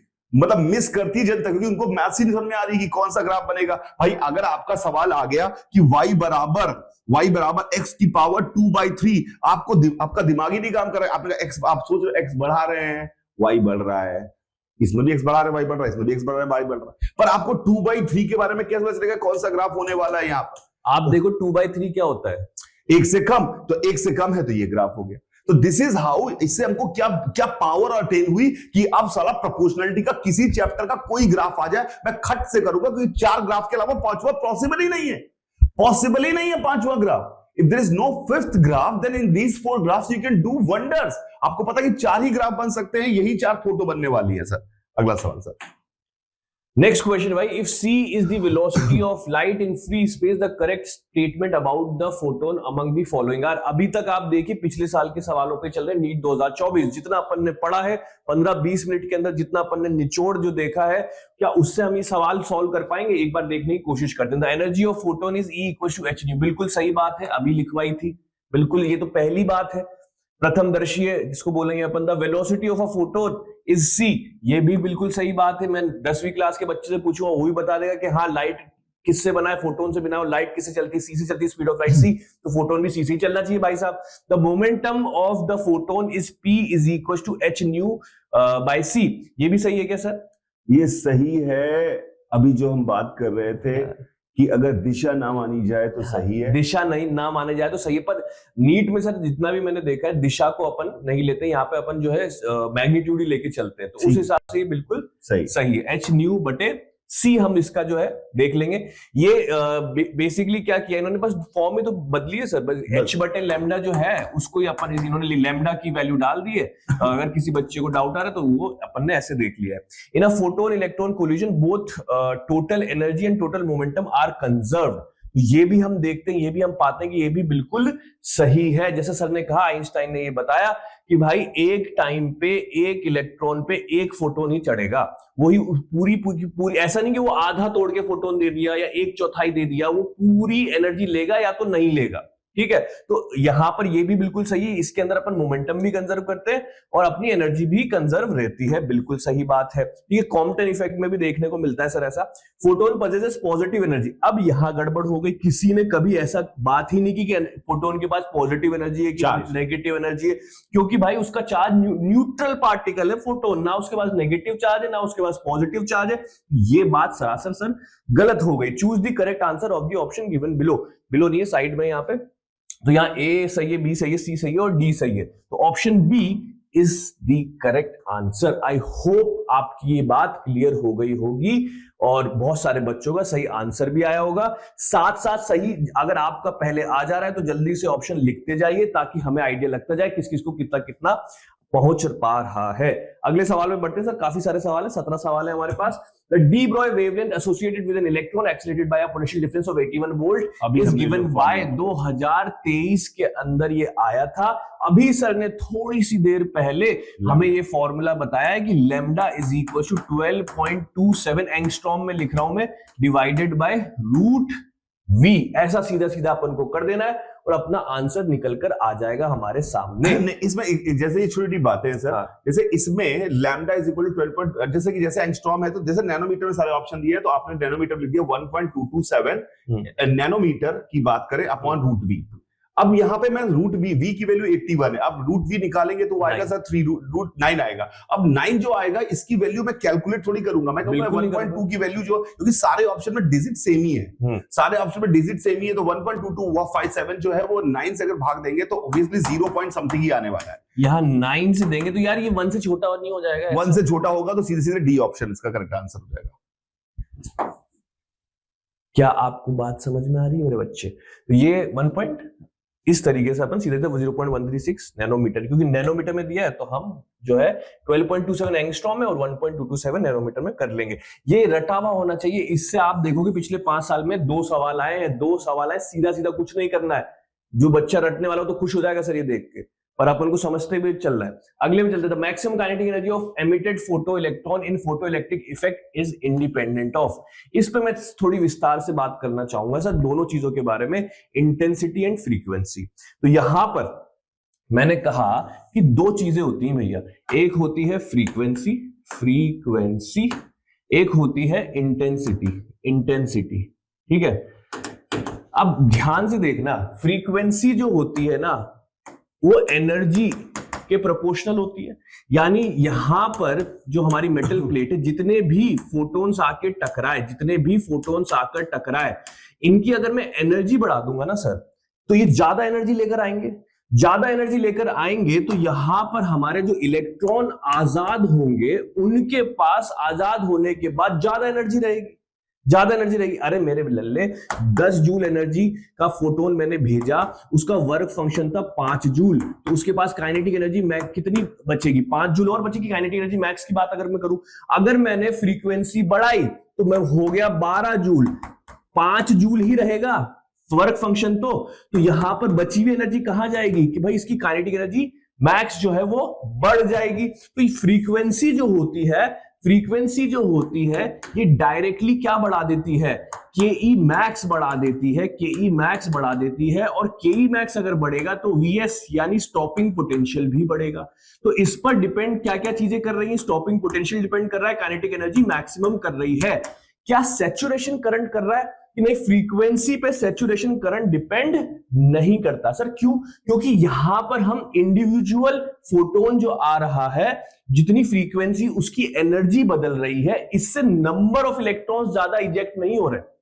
जितने पहले आ रहे थे उतने ही अभी भी आ रहे हैं, इससे नंबर ऑफ इलेक्ट्रॉन्स ज्यादा नहीं हो रहे। नंबर ऑफ इलेक्ट्रॉन्स बढ़ेंगे तो सैचुरेशन करंट की वैल्यू बढ़ेगी। नंबर ऑफ इलेक्ट्रॉन्स तो अभी भी उतने ही आजाद हो रहे हैं, बस अब वो ज्यादा एनर्जेटिक है, ऐसा अपन कह सकते हैं। तो अपन सर ग्राफ भी बनाते हैं, यहां पे एक फेमस ग्राफ बनाते हैं कि यहां पर जैसे एक अगर मैं बनाऊं तो ऐसा निकल कर आता है ग्राफ। ये किस चीज का ग्राफ है? ऐसा कुछ ग्राफ याद आ रहा है कि आपको? इधर कुछ चीज है, इधर कुछ चीज है कि सर यहां पर अपन ने क्या किया कि फ्रीक्वेंसी बढ़ाई, फ्रीक्वेंसी बढ़ाई, ये तो वोल्टेज, वोल्टेज बढ़ाया। अच्छा इधर तो वी वोल्टेज वाला ग्राफ है, इधर करंट, और इधर जो है हमारा करंट है। आई वर्सेस वी ग्राफ है, sorry I versus V graph है। तो यहां पर हमारा आता है स्टॉपिंग पोटेंशियल। जहां पर स्टॉपिंग पोटेंशियल का मतलब ये जहां पे सैचुरेशन करंट जो अपन ने ये तो हो गया अपना आईएस की वैल्यू, और जैसे जैसे अपन जो है पोटेंशियल बढ़ा रहे हैं तो बढ़ाते जा रहे हैं, अब वो सैचुरेट हो गया, यानी इसके ऊपर तो जाने से रहा। ठीक है, अब मुझे जो है इसको जीरो करना है। जो करंट अपन चला रहे हैं, फोटो इलेक्ट्रिक करंट की बात कर रहा हूं, तो वो पीछे लेकर आएंगे, जीरो से पीछे लेकर आएंगे नेगेटिव की तरफ, और यहां पर आके एक ऐसा पोटेंशियल होगा जिसमें सारा करंट जो है वो बंद हो जाएगा। अगर अब मैंने सर फ्रीक्वेंसी बढ़ाई, फ्रीक्वेंसी चेंज करी, तो उससे होगा क्या कि सैचुरेशन करंट तो उतना ही रहेगा, मगर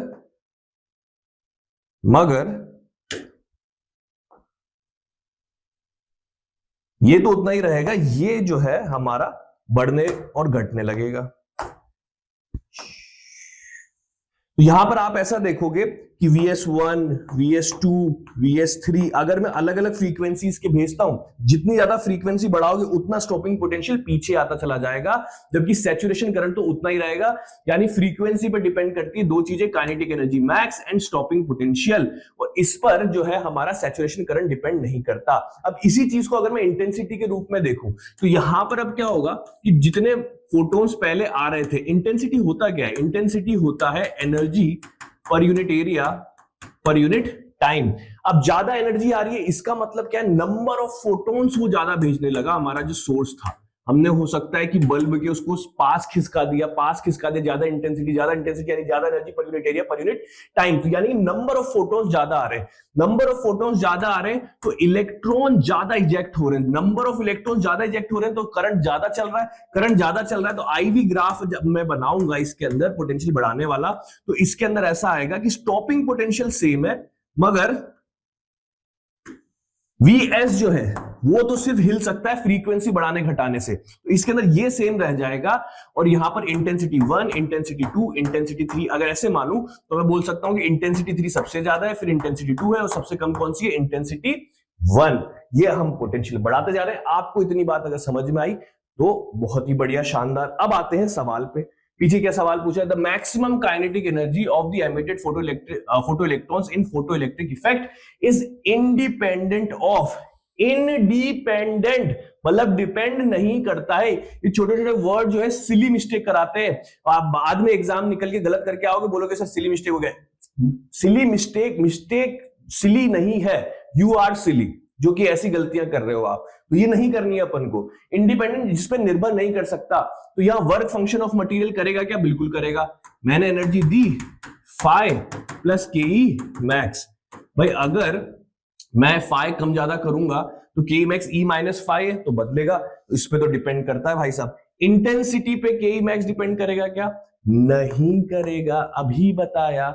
इंटेंसिटी पे सिर्फ और सिर्फ सैचुरेशन करंट, अगर हम उसमें देखें वर्क फंक्शन में और इसके अंदर, तो इंटेंसिटी पे क्या डिपेंड करेगा? सैचुरेशन करंट, ना कि हमारी के मैक्स। फ्रीक्वेंसी में करेगा, बिल्कुल करेगा। ज्यादा फ्रीक्वेंसी का देखो, ज्यादा एनर्जी का दोगे फोटोन तो ज्यादा एनर्जी लेके निकलेंगे इलेक्ट्रॉन, तो इस पे बिल्कुल डिपेंड करेगा। इस पे जो है वेवलेंथ ऑफ इंसिडेंट रेडिएशन करना ही करना है, इस पे तो बिल्कुल करना ही है। जो एनर्जी आप दे रहे हो वही तो है आपकी वेवलेंथ ऑफ इंसिडेंट रेडिएशन, उसी फॉर्म में तो दे रहे हो। तो इसका मतलब हमारा आंसर हो जाएगा इसके अंदर इंटेंसिटी ऑफ इंसिडेंट रेडिएशन, इस पे इंडिपेंडेंट रहेगा। ठीक है सर, इसमें कुछ एक जो 2-3 चीजें मैं ऐड ऑन कर देता हूं। देखिए, सबसे पहले जैसे सर ने बताया कि फ्रीक्वेंसी जो है ये बताने की कोशिश करती है कि एक फोटोन के पास कितनी एनर्जी है। एक फोटोन के पास, ये फीलिंग क्या है, फ्रीक्वेंसी है एक फोटोन के पास कितनी एनर्जी है, एक फोटोन के पास। और अभी हमने रूल बताया था कि इलेक्ट्रॉन जो है वो एक ही फोटोन को एब्जॉर्ब कर सकता है, कितनी एनर्जी, यानी कि हमारे पास इस फ्रीक्वेंसी का, और हमारे पास पता है hν माइनस फाई बराबर k मैक्स बराबर EVS।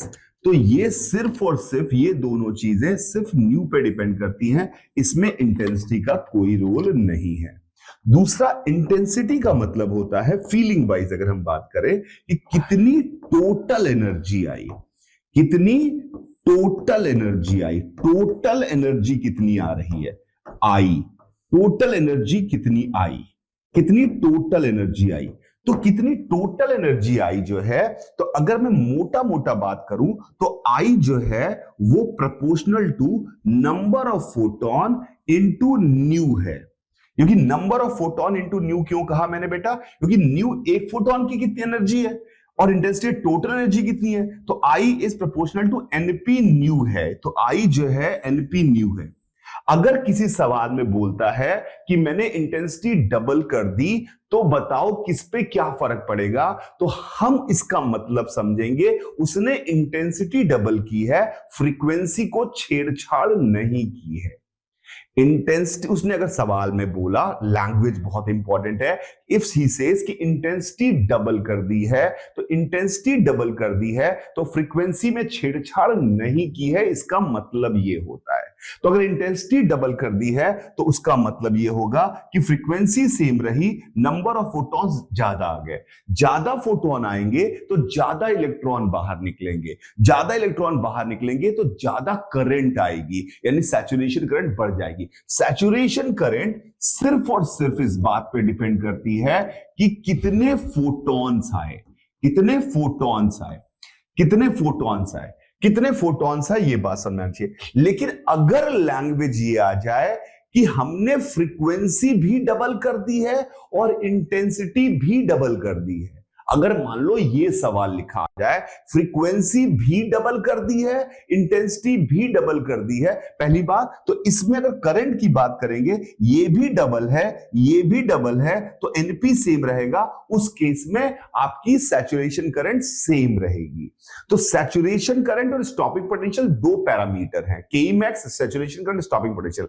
सैचुरेशन करंट सिर्फ इस बात पे डिपेंड करती है कि कितने फोटॉन्स आए, फोटोनों की संख्या ज्यादा आएंगे तो ज्यादा इलेक्ट्रॉन बाहर निकलेंगे, कम आएंगे तो कम इलेक्ट्रॉन बाहर निकलेंगे, तो ये इस पे डिपेंड करती है। तो ये बात याद रखिएगा, नंबर ऑफ फोटॉन्स की कैलकुलेशन हम कैसे करने वाले होंगे, this is what you have to remember. तो this is what is the relation between intensity and frequency. Frequency सिर्फ और सिर्फ के मैक्स और वीएस को इफेक्ट डालती है। अगर बोले लैंग्वेज समझिएगा, इंटेंसिटी इज डबल तो will assume frequency is constant. If he says intensity and frequency both are double, then both are double, then number of photons constant, और saturation current number of photons पे depend करता है। Sir आगे। तो I hope आपको चीजें clear हो गई होंगी। बढ़ जाते हैं अगले सवाल पे। The work function of caesium लिखा हुआ है sir, potassium and sodium are 2.14 electron volt, बहुत अच्छी बात है, इलेक्ट्रॉन वोल्ट में दिया हुआ है 2.30 electron volt and 2.75 electron volt respectively. If incident electromagnetic radiation has an incident energy of 2.20, अरे यार ओहो, ये मतलब आपसे निकलवाते भी नहीं है कि एच सी बटे लैम्डा ही कर लो, थोड़ा सा तो मेहनत कर लो, सीधा ही दे देते हैं 2.20 इलेक्ट्रॉन वोल्ट, ये लैम्डा दे सकते थे। Which of these photo sensitive surfaces में एमिट फोटो इलेक्ट्रॉन्स। तो आप बताओ कि एनर्जी इतनी लेकर आ रहा है, वर्क फंक्शन आपके सामने तीन चीजों का दे रखा है, कौन से इलेक्ट्रॉन जो है आजाद होंगे किसकी सतह से, किसकी सरफेस पे से, जल्दी से बता दो यार, इतना इजी तो मतलब आप देख लो खुद ही कि भाई हमने कितनी दी 2.20, अब इससे जिसका कम हुआ वर्क फंक्शन वो निकल जाएगा, इससे ज्यादा ये 2.30 मांग रहा है, इतना तो है ही नहीं हमारे पास, तो इसको आजाद नहीं करा पाएंगे, इसको भी आजाद नहीं करा पाएंगे, 2.14 वाला आजाद हो जाएगा, यानी सीजियम आजाद हो जाएगा, यानी CS सीजियम ओनली आंसर आ जाएगा। आप सोचो ये 2023 में आया है और बच्चा क्या कह रहा है, फिजिक्स बहुत टफ है। ये टफ है क्या? Is this tough? मतलब ये आप इसमें 10 सेकंड नहीं लगने चाहिए आपको, आप सीधा देखोगे। अच्छा, जिसको समझ में आ रहा है ना उसके लिए तो केक वॉक है, केक वॉक भी बहुत मुश्किल चीज हो गई तुम्हारे लिए, सीधा सीधा आपको कंपेयर करना था बस। ठीक है, आगे बढ़ते हैं नेक्स्ट सवाल पे। इसमें और ज्यादा डिस्कशन का तो कोई पॉइंट मुझे लगता नहीं है। The minimum wavelength of X ray produced by an electron accelerated through a potential difference of v volts is proportional to। तो भाई सिंपल सा काम कर लो ना यार, hc/λ लिखा हुआ है, एनर्जी जो लेकर आएगा हमारा उसको EV के जो है बराबर कर दो। यहां पर जो है आप देखो पोटेंशियल डिफरेंस E, हम कितनी देर से बात कर रहे हैं, कितनी एनर्जी E इंटू वी है उसके पास, वो किसके बराबर होनी चाहिए, hc/λ के बराबर होनी चाहिए। तो सीधा सीधा मिनिमम वेवलेंथ पूछिए ना, तो ये मिनिमम वेवलेंथ तब आती है जब पूरी एनर्जी दे दी जाए, पूरी एनर्जी दे देगी मतलब कि जितनी की जितनी E इंटू वी थी वो पूरी hc/λ के बराबर आ जाए, तो वो मिनिमम वेवलेंथ की बात हो जाती है। और सिंपल सा आप देख पा रहे हो यहाँ पे कि lambda is inversely proportional to V X ray वाले केस के अंदर। भाई एक्स रेज क्या होती है, हाई एनर्जी इलेक्ट्रॉन्स को मेटल की सरफेस पे मारा जाता है। तो दो तरीके से, एक तो ब्रेकिंग रेडिएशन होता है, एक कैरेक्टरिस्टिक एक्स रे होती है। बेसिकली वो फोटोन रिलीज कर देते हैं। भाई इतनी तेजी से वो रुकता है ना, तो वो एनर्जी कहां निकाले, कैसे निकाले, तो वो इलेक्ट्रॉन्स, हाई एनर्जी इलेक्ट्रॉन्स मारे हैं मेटल की सरफेस पे, तो वो क्या करते हैं जब एकदम से रुकते हैं तो वो एनर्जी निकलती है किसी ना किसी फॉर्म में, वो फोटोन्स की फॉर्म में निकलती है, वो एक्सरेज होती है। ठीक है, क्या इतनी बात क्लियर है मेरे बच्चों? अगर इतनी बात क्लियर है तो फिर आगे बढ़ जाते हैं। एक और क्वेश्चन जो आया है नीट 2022 के अंदर, आप खुद इमेजिन करिए कैसे क्वेश्चन है। The light rays having photon of energy 4.2 electron volt are falling on a metal surface having a work function of 2.2 electron volt. The stopping potential of the surface is, आपको लिखना है E, आपको लिखना है equals to phi plus KE max. ये लिखना भी नहीं है, दिमाग में सोचना है कि भाई 4.2 इलेक्ट्रॉन वोल्ट, फाई है हमारा 2.2 इलेक्ट्रॉन वोल्ट, सब इलेक्ट्रॉन वोल्ट में दिया। इतना प्यारा सवाल बनाए, E इंटू VS लिख दो सीधा सीधा। जब भी इलेक्ट्रॉन वोल्ट में आए, यही तो मजा है इलेक्ट्रॉन वोल्ट में काम करने का।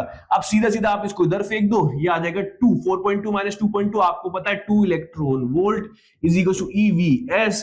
E से E काट दो, क्या बचा VS, stopping potential 2 volts. 3 line भी नहीं लिखनी है, तो ये तो सोचोगे दिमाग में, सीधा ये लिखोगे और आंसर लिखोगे stopping potential is equal to 2 volts. क्या क्लियर है मेरे बच्चों? जल्दी से बताइए। अबे गुप्ता कह रहा है सर एक बार और, कौन सा वाला बता दूं, एक बार और बता दे बेटा।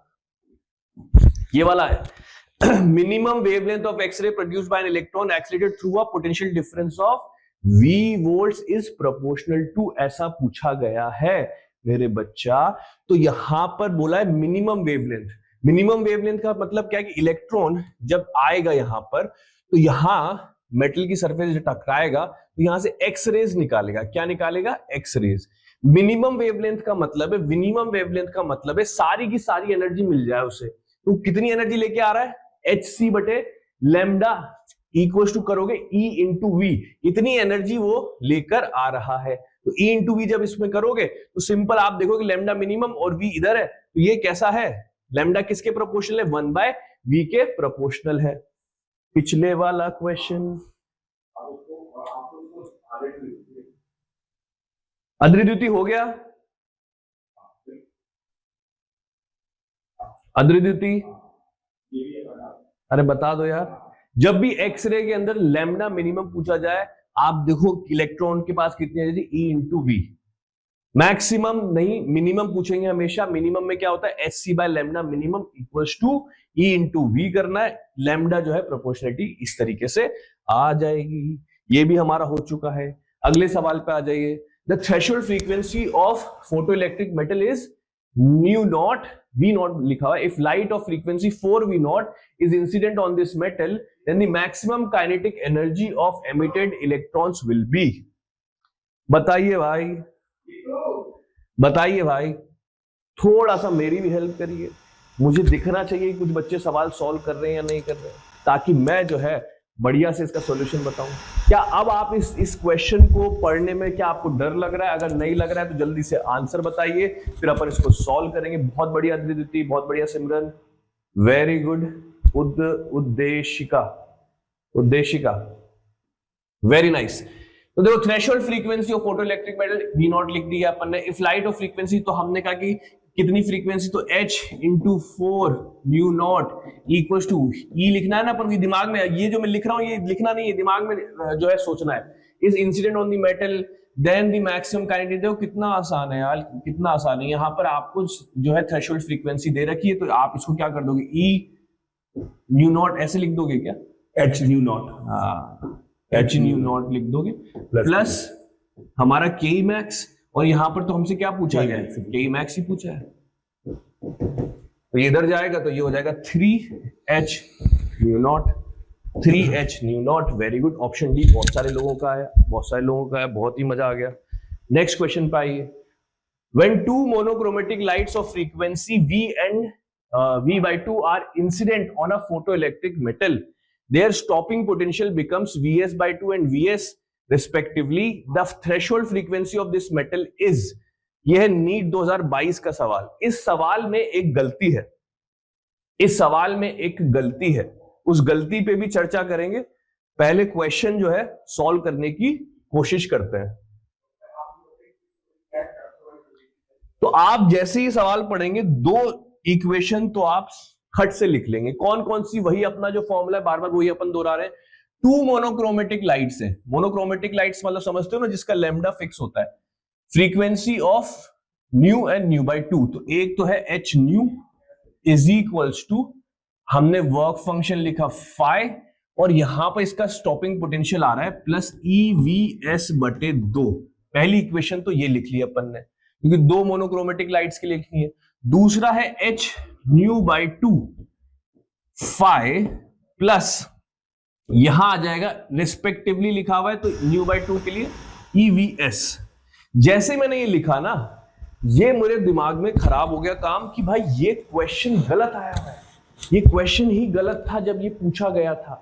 इसके अंदर फाइनल पेपर के अंदर जो इन्होंने स्टॉपिंग पोटेंशियल्स की वैल्यू दी थी, वो इंटरचेंज हो गई थी भाई, नेगेटिव में आंसर आता था इसका।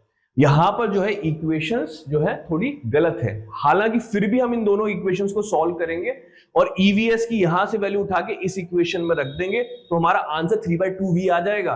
पर ये जो है फंडामेंटली रॉन्ग क्यों है? क्योंकि यहां देखो ज्यादा एनर्जी है और स्टॉपिंग पोटेंशियल कम है, यहां कम एनर्जी है और स्टॉपिंग पोटेंशियल ज्यादा है, तो यहां माइनस का जो है गड़बड़ हो जाएगी।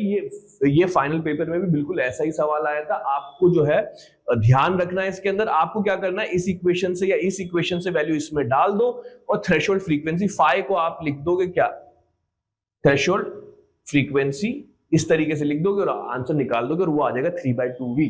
क्या ये कर पाओगे? जल्दी बताओ, क्या कर पाओगे? क्या आपको गलती समझ में आई इसमें कि भाई ज्यादा एनर्जी दी है तो ये स्टॉपिंग पोटेंशियल भी तो बढ़ना चाहिए ना, और कम एनर्जी दी है तो ये घटना चाहिए, उल्टा हो रहा है। पर एनीवेज वहां पर उनसे वो गलती हुई, कोई बात नहीं, इसका आंसर और भी सर एक गलती है इसमें।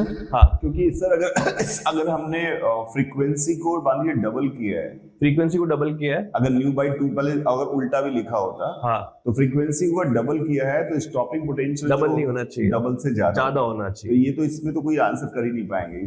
इसमें तो क्वेश्चन ही गलत था। बस इसमें ये है कि मैथमेटिकली सर ये आंसर आ जाएगा। जी, EVS की अगर वैल्यू डाल दोगे तो मैथमेटिकली ये जो है सही हो जाएगा।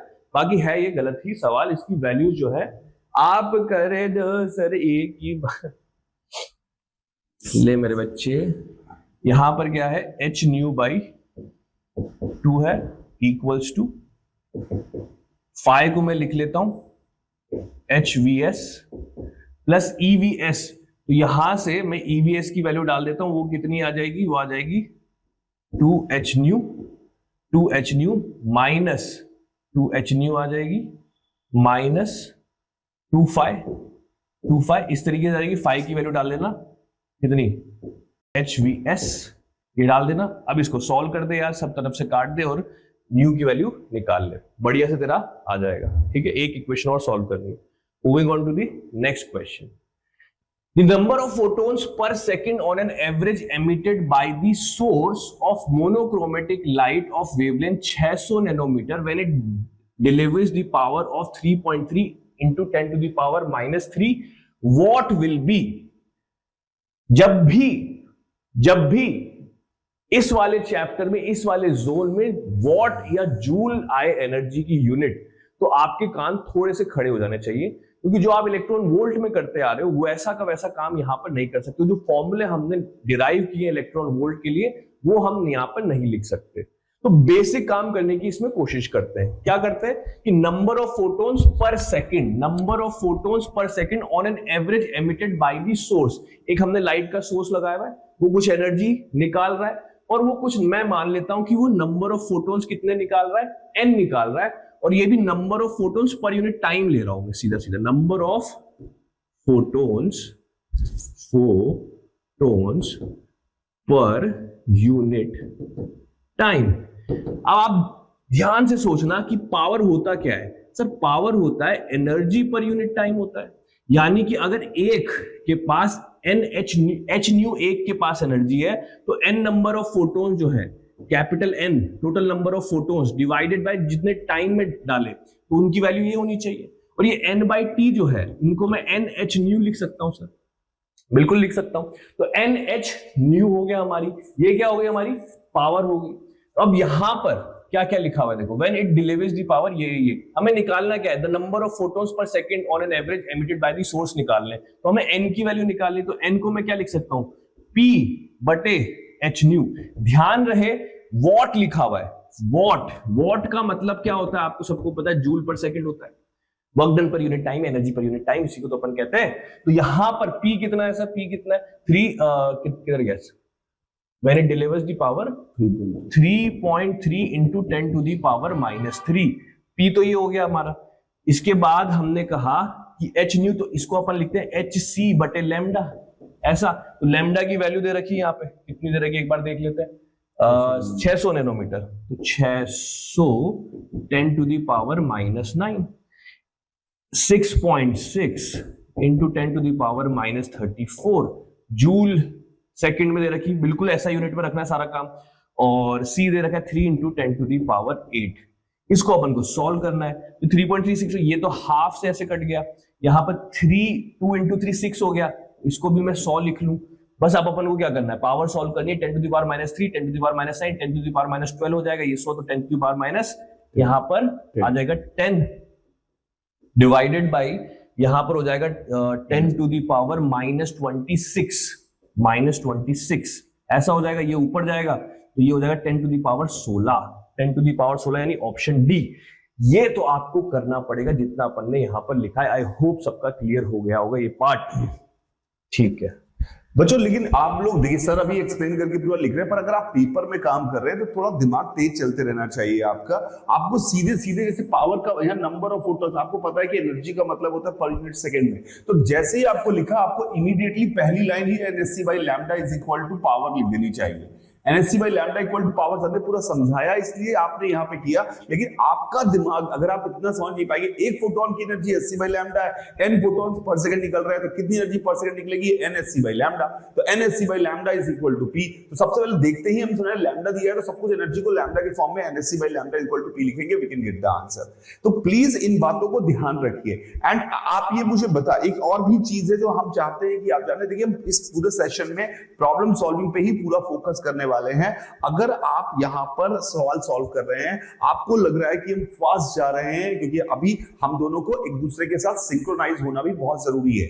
अगर आपको लगे हम फास्ट जा रहे हैं तो हमें स्लो करिए, अगर आपको लगे हमें स्लो जा रहे हैं फास्ट करिए। पर ऑब्वियसली ये मैं कंसेंसस से बात करूंगा कि मेजॉरिटी ऑफ जनता को कैसा फील आ रहा है, otherwise you have to make your own strategy. हमें अपने हिसाब से, आप पर्सनली भी हमसे बात कर सकते हैं। ठीक है सर, आगे के सवालों को डिस्कस करते हैं। ठीक है सर, अगला सवाल सर पूछा गया, an electromagnetic wave of wavelength lambda is incident on a photosensitive of negligible work function. बहुत ही बढ़िया बात लिख दी है उन्होंने, वर्क फंक्शन ही सर इसका नेग्लिजिबल है, ठीक है। If mass m is of photo electron का मास दिया हुआ है, emitted from the surface has D Brownlee wavelength lambda d। तो ये जो इलेक्ट्रॉन जो निकला है उसका हमें लैम्डा डी दिया हुआ है, डी ब्रॉय वेवलेंथ। तो यहां पर मैं क्या लिख सकता हूं, यहां पर मैं लिख सकता हूं कि जो एनर्जी आई है वो होगी वर्क फंक्शन प्लस के मैक्स के बराबर, जीतो के मैक्स के बराबर। तो एनर्जी कितनी अपन लेकर आए भाई कि HC बटे लैम्डा, और वर्क फंक्शन में रे बच्चे जीरो ले लो। काहे ले लो जीरो, लिखा हुआ है कि photosensitive surface of negligible work function, तो नेग्लेक्ट किया जा सकता है तो कर दिया। यहां के मैक्स जो है हमारे पास है। अब के मैक्स क्या है भाई, के मैक्स को अपन कैसे लिखें भाई, किसकी एनर्जी है ये इलेक्ट्रॉन की एनर्जी है। कौन से इलेक्ट्रॉन की, फोटो इलेक्ट्रॉन। सर ये फोटो इलेक्ट्रॉन क्या होता है, जो फोटो इलेक्ट्रिक इफेक्ट में निकलता है उसे फोटो इलेक्ट्रॉन कहते हैं। अब यहां पर के मैक्स कैसे लिखोगे, जल्दी से बताओ जल्दी से बताओ, तो आप बताएंगे इसको। हाँ मैं बोल देता हूँ। देखो बच्चों, जैसे ही आपके सवाल है तो थोड़ा सा आपके हाथों में फॉर्मूले एकदम डोलते रहने चाहिए, नहीं तो आपका काम नहीं चल सकता। जैसे आपको के मैक्स लिखना है, हमें तुरंत पता है कि लैम्डा डी जो हमारे पास होता है, डी ब्रॉय वेवलेंथ, वो h/√2mk होती है, h/√2mk होती है। तो इससे हमारे पास मिल गया lambda D square is equal to h²/2mk, 2mk। तो k की वैल्यू हमारे पास सीधे सीधे h²/2 लैम्डा डी स्क्वायर आ गई, 2 लैम्डा डी स्क्वायर आ गई। अब सर ने कहा है कि SC बाई लैम्डा ही k मैक्स बराबर है, क्योंकि 5 0 है, तो SC by lambda is equal to h²/2m lambda D square हमारे पास रिलेशन आ गया। This is the relation we are getting. अब हमें लैम्डा निकालना है, लैम्डा जैसे निकालना है तो ये वाला टर्म उधर गया और ये सब इधर गया, तो लैम्डा की वैल्यू हमारे पास आ गई 2mc lambda D square divide by h is the answer. 2mc by h into lambda D square is the answer. हमारे पास लैम्डा की वैल्यू आ गई, तो 2m/2mc by h square, option D हमारे पास आंसर आ गया। This is the correct answer. तो pen तेज चलने चाहिए, जब तक पेन, मतलब मैं अपने आप को रोकता हूं। आपको कई बार मुझे लगता है कि कहीं आप लोग, कहीं ऐसा ना लगे कि आपको कैलकुलेट, आप मुझसे कॉम्पीट करिए ना, गुणा भाग भी सलाम मुझसे खराब करोगे, बुढ़ा हो गया हूं मैं, गुणा भाग तो मुझसे तेजी करना चाहिए आपको। तो this is what you have to learn कि यार ये पेन तेज चलने चाहिए, आपका कैलकुलेशन फास्ट होना चाहिए, तो आपको फटाफट लिखने की आदत होनी चाहिए, कैसे कैसे हम चीजें कैलकुलेट कर रहे हैं। सर आपको पूरा एक्सप्लेन करके इसलिए समझा रहे हैं, उनको लगता है कि आप धीरे धीरे समझाएं, लेकिन तो हम अगर इस सवालों को सॉल्व करेंगे तो हम सीधे सीधे आंसर टिक करते जाएं, वैसे आंसर आ जाए, पर उसमें कोई फायदा नहीं होगा। तो आप ध्यान रखिए, ये लैम्डा डी जो हमने डी ब्रॉय वेवलेंथ की बात की थी, वही सेम बात फिर याद हो गई, घुमा फिरा के वही डी ब्रॉय वेवलेंथ, वही वर्क फंक्शन, वही के मैक्स, वही स्टॉपिंग पोटेंशियल। तो बार बार घुमा घुमा के एक ही बात को अलग अलग भाषाओं में लिख लिख के सवाल की वैल्यू की बात कर रहा है। तो यहां पे कहा गया light of frequency 1.5 times the threshold frequency incident on photosensitive material, what will be the photoelectric current if the frequency is halved and intensity is doubled? मैं चाहता हूं सर इस पे ये कुछ ना लिखे।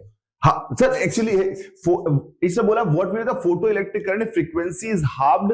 देखिए अब यहां पर साफ साफ लिखा हुआ है कि फ्रीक्वेंसी 1.5 टाइम्स थी थ्रेशोल्ड फ्रीक्वेंसी के, अगर फ्रीक्वेंसी हाफ कर दी गई है यानी फ्रीक्वेंसी थ्रेशोल्ड फ्रीक्वेंसी से कम हो गई। अगर फ्रीक्वेंसी थ्रेशोल्ड फ्रीक्वेंसी से कम हो गई तो काहे बात का फोटो इलेक्ट्रिक इफेक्ट बे, फ्रीक्वेंसी थ्रेशोल्ड फ्रीक्वेंसी से कम हो गई तो काहे बात का फोटो इलेक्ट्रिक इफेक्ट। ये फोटो इलेक्ट्रिक करंट काहे पूछ रहे हो, करंट काहे पूछ रहे हो, मुझसे टाइम बर्बाद कर रहे हो। मैंने कहा भाग जाओ अपने घर, भागो अपने घर, फोटो करंट चलेगी क्यों, करंट निकलेगा ही नहीं। निकलने के लिए सबसे पहले चाहिए कि भाई थ्रेशोल्ड फ्रीक्वेंसी, तो फ्रीक्वेंसी ज्यादा होनी चाहिए, ऑलरेडी बोल रहा है 1.5 टाइम्स थी, 1.5 टाइम्स थी। अब ये 1.5 टाइम्स थी तो ऑब्वियसली इसके बारे में आपको समझ में आना चाहिए कि ये मैंने क्या बोला। I hope it is clear. Moving to the next question, यहां पे क्या कह रहा है, ये light with average flux of flux. Average flux का मतलब होता है, एक्चुअली एक और इंपॉर्टेंट बात है, जो energy flux magnitude of pointing vector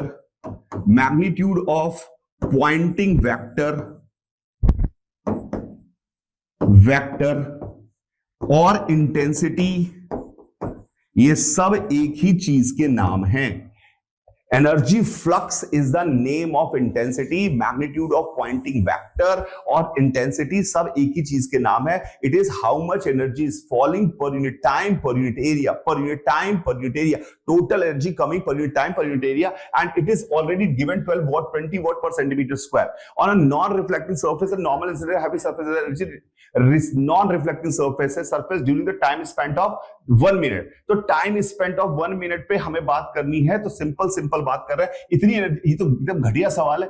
20 joule energy पर सेंटीमीटर स्क्वायर आ रही है, तो हमारे इस पे गिर रही है 20 joule energy. 20 into 20 joule energy पर सेकेंड आ रही है। 20 इंटू 20 जूल एनर्जी पर सेकेंड आ रही है। उसने बोला 1 मिनट बताओ, तो 20 इंटू 60, 20 इंटू 2 इंटू 4, 4 से 6 24, तो 24,000 जूल एनर्जी हमारे पास यहां पर आपके पास आ रही होगी। सीधे बी आंसर टिक करूंगा, घर जाऊंगा। 24,000 is the energy because you know the definition. You know the definition. Energy intensity is nothing but energy falling per unit time per unit area. So you have to multiply with area and time to find out the energy. If you want to find out the energy, you have to multiply with area and time. So I just multiplied 20 into 20. Unit के लिए मैंने इतना सोचा नहीं, क्योंकि what है centimetre square, मैंने कहा ये भी तो साला एरिया सेंटीमीटर स्क्वायर में दिया हुआ है। Why not multiply with directly? अगर हम डायरेक्टली मल्टीप्लाई कर देंगे तो obviously we can get the answer, fast हम आंसर निकाल पाएंगे। तो प्लीज समझिए, आप अपने को रोइए मत कि मैं धीरे-धीरे करता हूं, मैं धीरे-धीरे करता हूं। तो तेज करो ना बे, पेपर में थोड़ा बेसिक गुणा भाग के सवाल तेज करो ना। 5 का पहाड़ा तो आना चाहिए, 19 का पहाड़ा तो आना चाहिए, 20 गुणे 60 तो लिखना आना चाहिए आपको। 0 0 1 7 2 4 6 24 ये को लिखना तो आना चाहिए ना। ये नहीं लिखना आएगा कैसे काम चलेगा? ये नहीं रोते रहोगे मेरी मैथ्स कमजोर है, मैं क्या करूं, मैथ्स कमजोर है, सही करो। इतनी ये कोई मैथ्स है क्या? ये कोई इंटीग्रेशन कर रहा हूं क्या? कोई मैं लेबनीज थ्योरम लगा रहा हूं क्या? कोई मैं टेलर एक्सपेंशन लगा रहा हूं क्या? क्या मैं बड़ी मैथ्स की बात कर रहा हूं क्या? इस बेसिक मैथ्स तो आनी पड़ेगी ना, मैं गुणा भाग वाली। नहीं तो काम कैसे चलेगा? रोने से काम नहीं चलेगा। फाइटर बनने की काम जरूरत है। फाइटर बनेंगे तभी जब आपका कैलकुलेशन खुद भी फास्ट होगा। मेरे अगर स्पीड, मेरे अगर वर्ड्स पर मिनट ज्यादा हो तो प्लीज बोल दीजिएगा, मैं उसको कम कर लूंगा।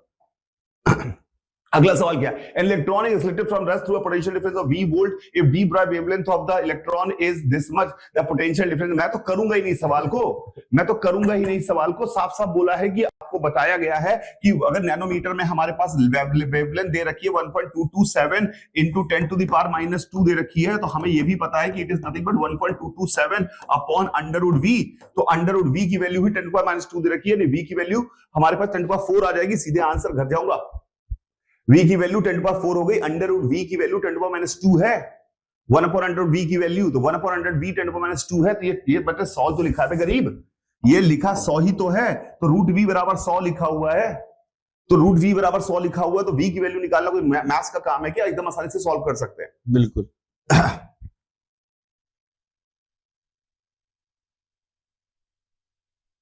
बेटा जैनब, जितने भी फॉर्मूले हमने यहां लिखे हैं यही फॉर्मूला बुक है। वैसे हम फॉर्मूला बुक भी दे देंगे, फॉर्मूला मग्घा मारो बस, समझो।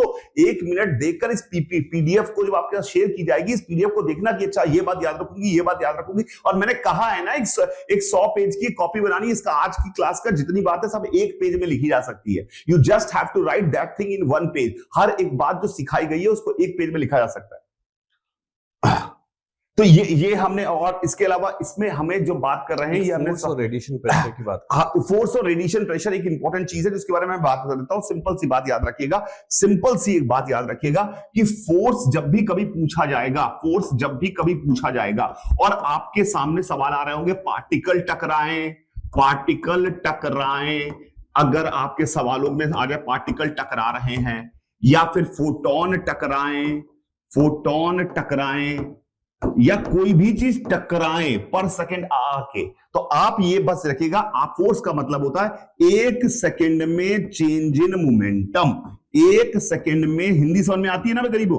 चेंज इन मोमेंटम, तो हिंदी मीडियम कर रहा हूं इसलिए मेरी हिंदी ठीक है। चेंज इन मोमेंटम, और इंग्लिश तुमसे ठीक है ही है। 1 सेकंड में चेंज इन मोमेंटम की बात करते हैं। फोर्स का मतलब हमेशा 1 सेकंड में चेंज इन मोमेंटम होता है। 1 सेकंड में चेंज इन मोमेंटम होता है, ये बस समझना चाहिए।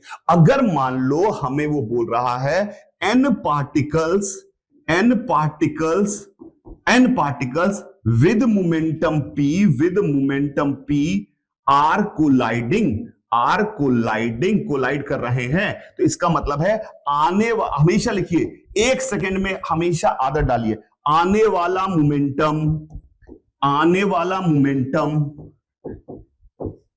मन में चलना चाहिए 1 सेकंड में, 1 सेकंड में आने वाला मोमेंटम। और उसके बाद लिखिए जाने वाला मोमेंटम। ये सवाल सिर्फ और सिर्फ यहां नहीं आएंगे, पार्टिकल टकराने वाले भी सवाल में 1 सेकंड में आने वाला मोमेंटम, जाने वाला मोमेंटम, यहां पर उन दोनों का डिफरेंस निकालेंगे। चेंज इन मोमेंटम क्या याद रखूंगा मैं? अगर कभी भी पार्टिकल के टकराने के या फोटोन के टकराने के सवाल आएंगे, मुझे सिर्फ ये याद रखना है कि 1 सेकंड में चेंज इन मोमेंटम कितना हुआ है।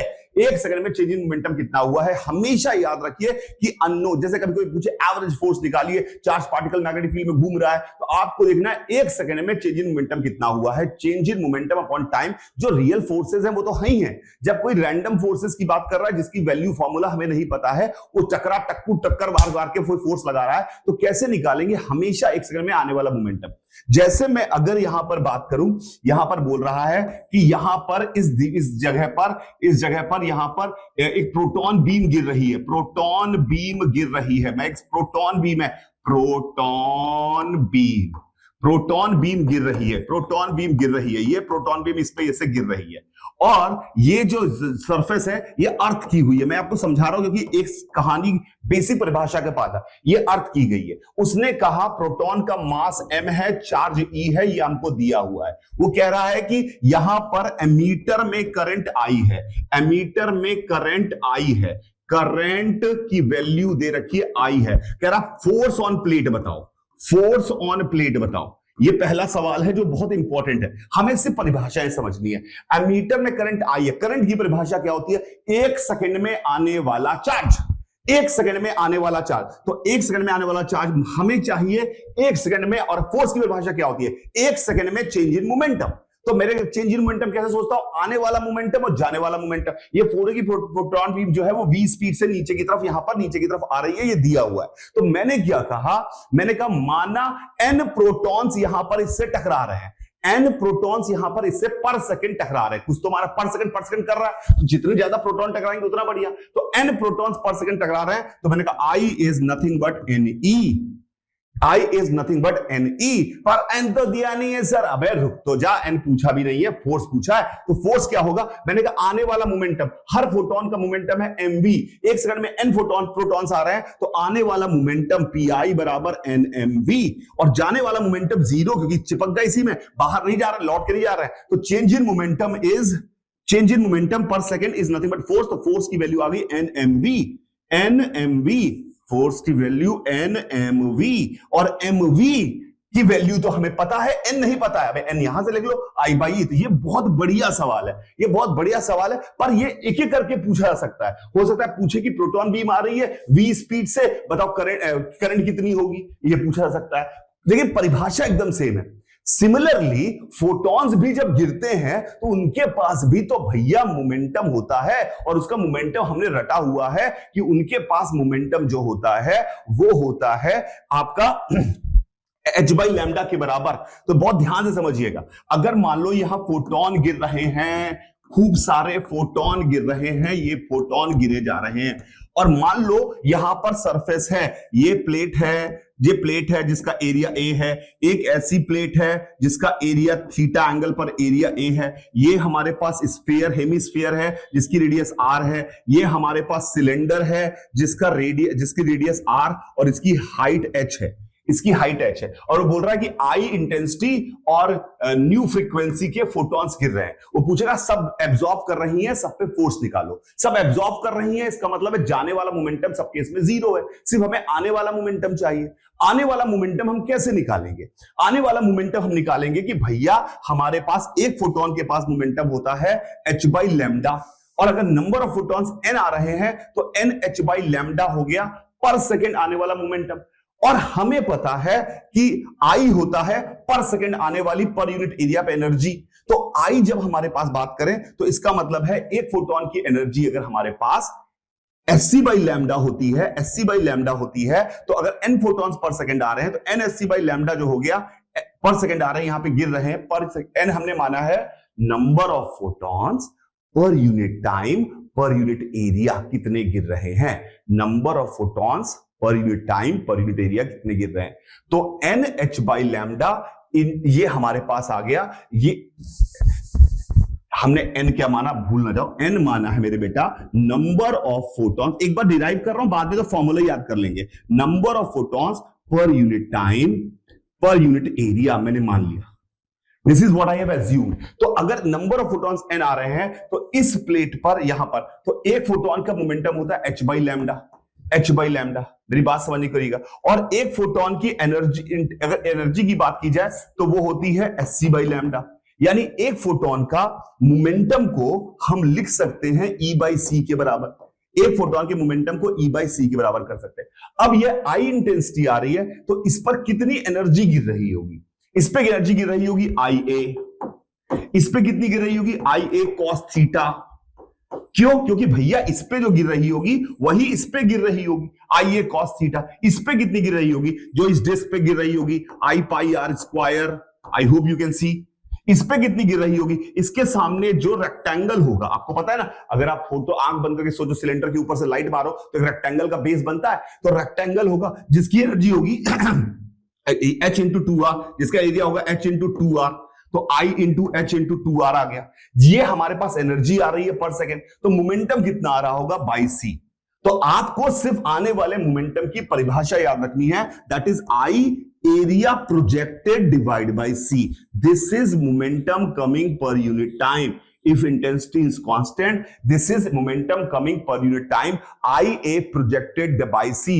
ए प्रोजेक्टेड क्या होता है बे? लाइट जो आ रही है सामने, प्लेट रखो परपेंडिकुलर टू द लाइट जो आ रही है, जो उसको पूरी तरह से वो आपका रोक दे, तो रोक देगी पूरी तरह से, तो in that case the projected area will be AP, so the energy will be IAP by C. This is what you have to remember.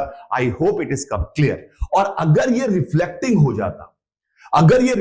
हो जाता तो सेम लाइट को पीछे भेज देता, तो आपके पास चेंज इन मोमेंटम 2IA/c हो जाता। इस पर्टिकुलर केस में इन सबको तो बहुत मुश्किल हो जाएंगे रिफ्लेक्टिंग वाले, इसमें तो सिर्फ एब्जॉर्बिंग वाले आएंगे। एक ये रिफ्लेक्टिंग आ सकता है, कि ये रिफ्लेक्टिंग आ सकता है। तो इस वाले में आपको जितना आया उतना गया, इसमें लेकिन आया इधर गया इधर, तो इसमें जो फोर्स लगेगा वो नॉर्मल के अलॉन्ग लगेगा, और इसकी वैल्यू को आप सीधे कॉम्पोनेंट करना है, तो ये हमारे पास आ जाएगा 2IA cos square theta by C।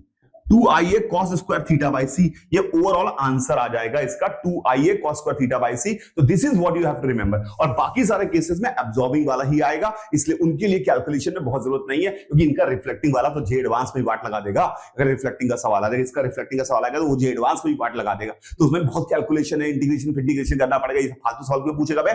क्योंकि यहां पे तो हम सिर्फ इस बात का टेस्ट कर रहे हैं कि do you understand what you know or not. Do you understand what you know or not is a test in physics for NEET examination, तो that is very much important. So I hope कि एकदम clear है, ये clear है। तो जब इस तरह के सवाल आएंगे तो आपको क्लियर होगा। लास्ट के 1 मिनट मुझे आपसे, हम दोनों को बात करनी है, वो सिर्फ ये कि आप हमें बताएं कि हम, अगर आपको लगता है, I really want to, I am always open to feedback. आपको लगता है कि हमें और क्या करना चाहिए, या क्या हमें कुछ, आप जबरदस्ती ज्ञानी मत बनने लगना। If you find it absolutely okay, then keep quiet. उन्होंने कहा okay है सर। अगर आप जबरदस्ती, आपको लगे कि ये बहुत बड़ी प्रॉब्लम मेरे साथ हुई, मैं पूरा परेशान रहा इस पूरी कहानी में, तो आप उस चीज को लिख दीजिएगा। हम उस चीज को डेफिनेटली देखेंगे कि कैसे डील कर सकता है, और हो सकता है कि वो सिर्फ तुम्हारी इंडिविजुअल प्रॉब्लम हो, तो we will talk to you individually also in that case, कि आपके साथ क्या किया जा सकता है अलग से, because we are coming here with a generic solution. It is a very very important thing to understand. I hope it is clear. Please say something. एक बच्ची अद्रिति, वो उसी पे फंसी हुई है कुछ, उसने वो जीरो वाला आंसर कैसा आया उसको बस समझा देता हूं मैं, उसके बाद खत्म करेंगे सर। अच्छा, इस वाले पे? हाँ, तो भाई देखो यार, सिंपल सी एक बात समझना, E इज टू 5 प्लस हम KE मैक्स लिखते हैं, थैंक यू सिमरन चेतना। ठीक है, इसको H न्यू लिख सकता हूं, इसको मैं लिख सकता हूं H न्यू TH। ठीक है, अब तू मेरी बात इतनी सी समझ, इसमें देख, ये फॉर्मूला तेरे को पता होना चाहिए। Light of frequency 1.5 times the threshold frequency. मान लेता हूं मैं कि इस वर्क फंक्शन की वैल्यू 10 जूल है, अगर इसकी थ्रेशोल्ड फ्रीक्वेंसी की जो हम भेज रहे हैं वो 1.5 गुना है, तो ये 15 जूल होगी। तब तो बढ़िया है, यहाँ पे कुछ जो है अपना हो जाएगा। 10 जूल से ज्यादा वर्क फंक्शन 10 जूल है, तो 10 जूल से ज्यादा एनर्जी मिलेगी तो हो जाएगा। मगर ये बोल रहा है कि अब उसने threshold frequency is incident on the photo, ये what will be the photoelectric current if the frequency is half. अगर मैंने हाफ कर दी फ्रीक्वेंसी, तो ये 15 जूल बन जाएगी 7.5 जूल, और वर्क फंक्शन क्या है 10 जूल है। तो क्या अब फोटो इलेक्ट्रिक इफेक्ट देखने को मिलेगा अद्वितीय? नहीं मिलेगा। अगर नहीं मिलेगा तो फिर फोटो इलेक्ट्रिक इफेक्ट ही नहीं होगा, तो फोटो इलेक्ट्रिक करंट भी नहीं चलेगा, और नहीं चलेगा तो मतलब जीरो है। अब क्या बात समझ में आई? मैंने वैल्यूज लिए, वेरिएबल्स को जब भी आपको थोड़ा कंफ्यूजन हो कि 1.5 टाइम्स कर दिया, 3 टाइम्स कर दिया, आधा कर दिया, 1/4 कर दिया, तो आप उनमें नंबर्स भरने की कोशिश करो जिससे अच्छी तरीके से विजुअलाइज हो। बिल्कुल। और दूसरी बात, आप एक बार समझने की कोशिश करिए बच्चों, सर ने जैसे बोला, आपको परिभाषा याद होनी चाहिए ना। थ्रेशोल्ड फ्रीक्वेंसी वो फ्रीक्वेंसी होती है, थ्रेशोल्ड फ्रीक्वेंसी जिसके मिनिमम फ्रीक्वेंसी रिक्वायर्ड। तो अगर उसने कहा 1.5 टाइम्स, हमने कहा ठीक है करवा देंगे, उसने कहा 0.75 टाइम्स, भाग। मिनिमम फ्रीक्वेंसी थ्रेशोल्ड फ्रीक्वेंसी है, तो उससे कम वाली थोड़ी काम आएगी बे गरीब आदमी। तो minimum frequency required is the most important thing.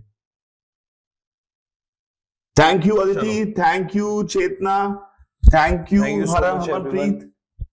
मैं भेज देंगे हम पीडीएफ इसकी, आपको क्लास की पीडीएफ आपको मिल जाएगी ऐप पे। बाय रहेगा सभी को। Enjoy your life if you find it enjoyable, otherwise make it, because सबसे इंपॉर्टेंट चीज है मेरे बच्चों खुश रहना। खुशी आदमी सिलेक्ट होगा, दुखी आदमी साला फेल हो जाएगा। Bye bye bye bye bye.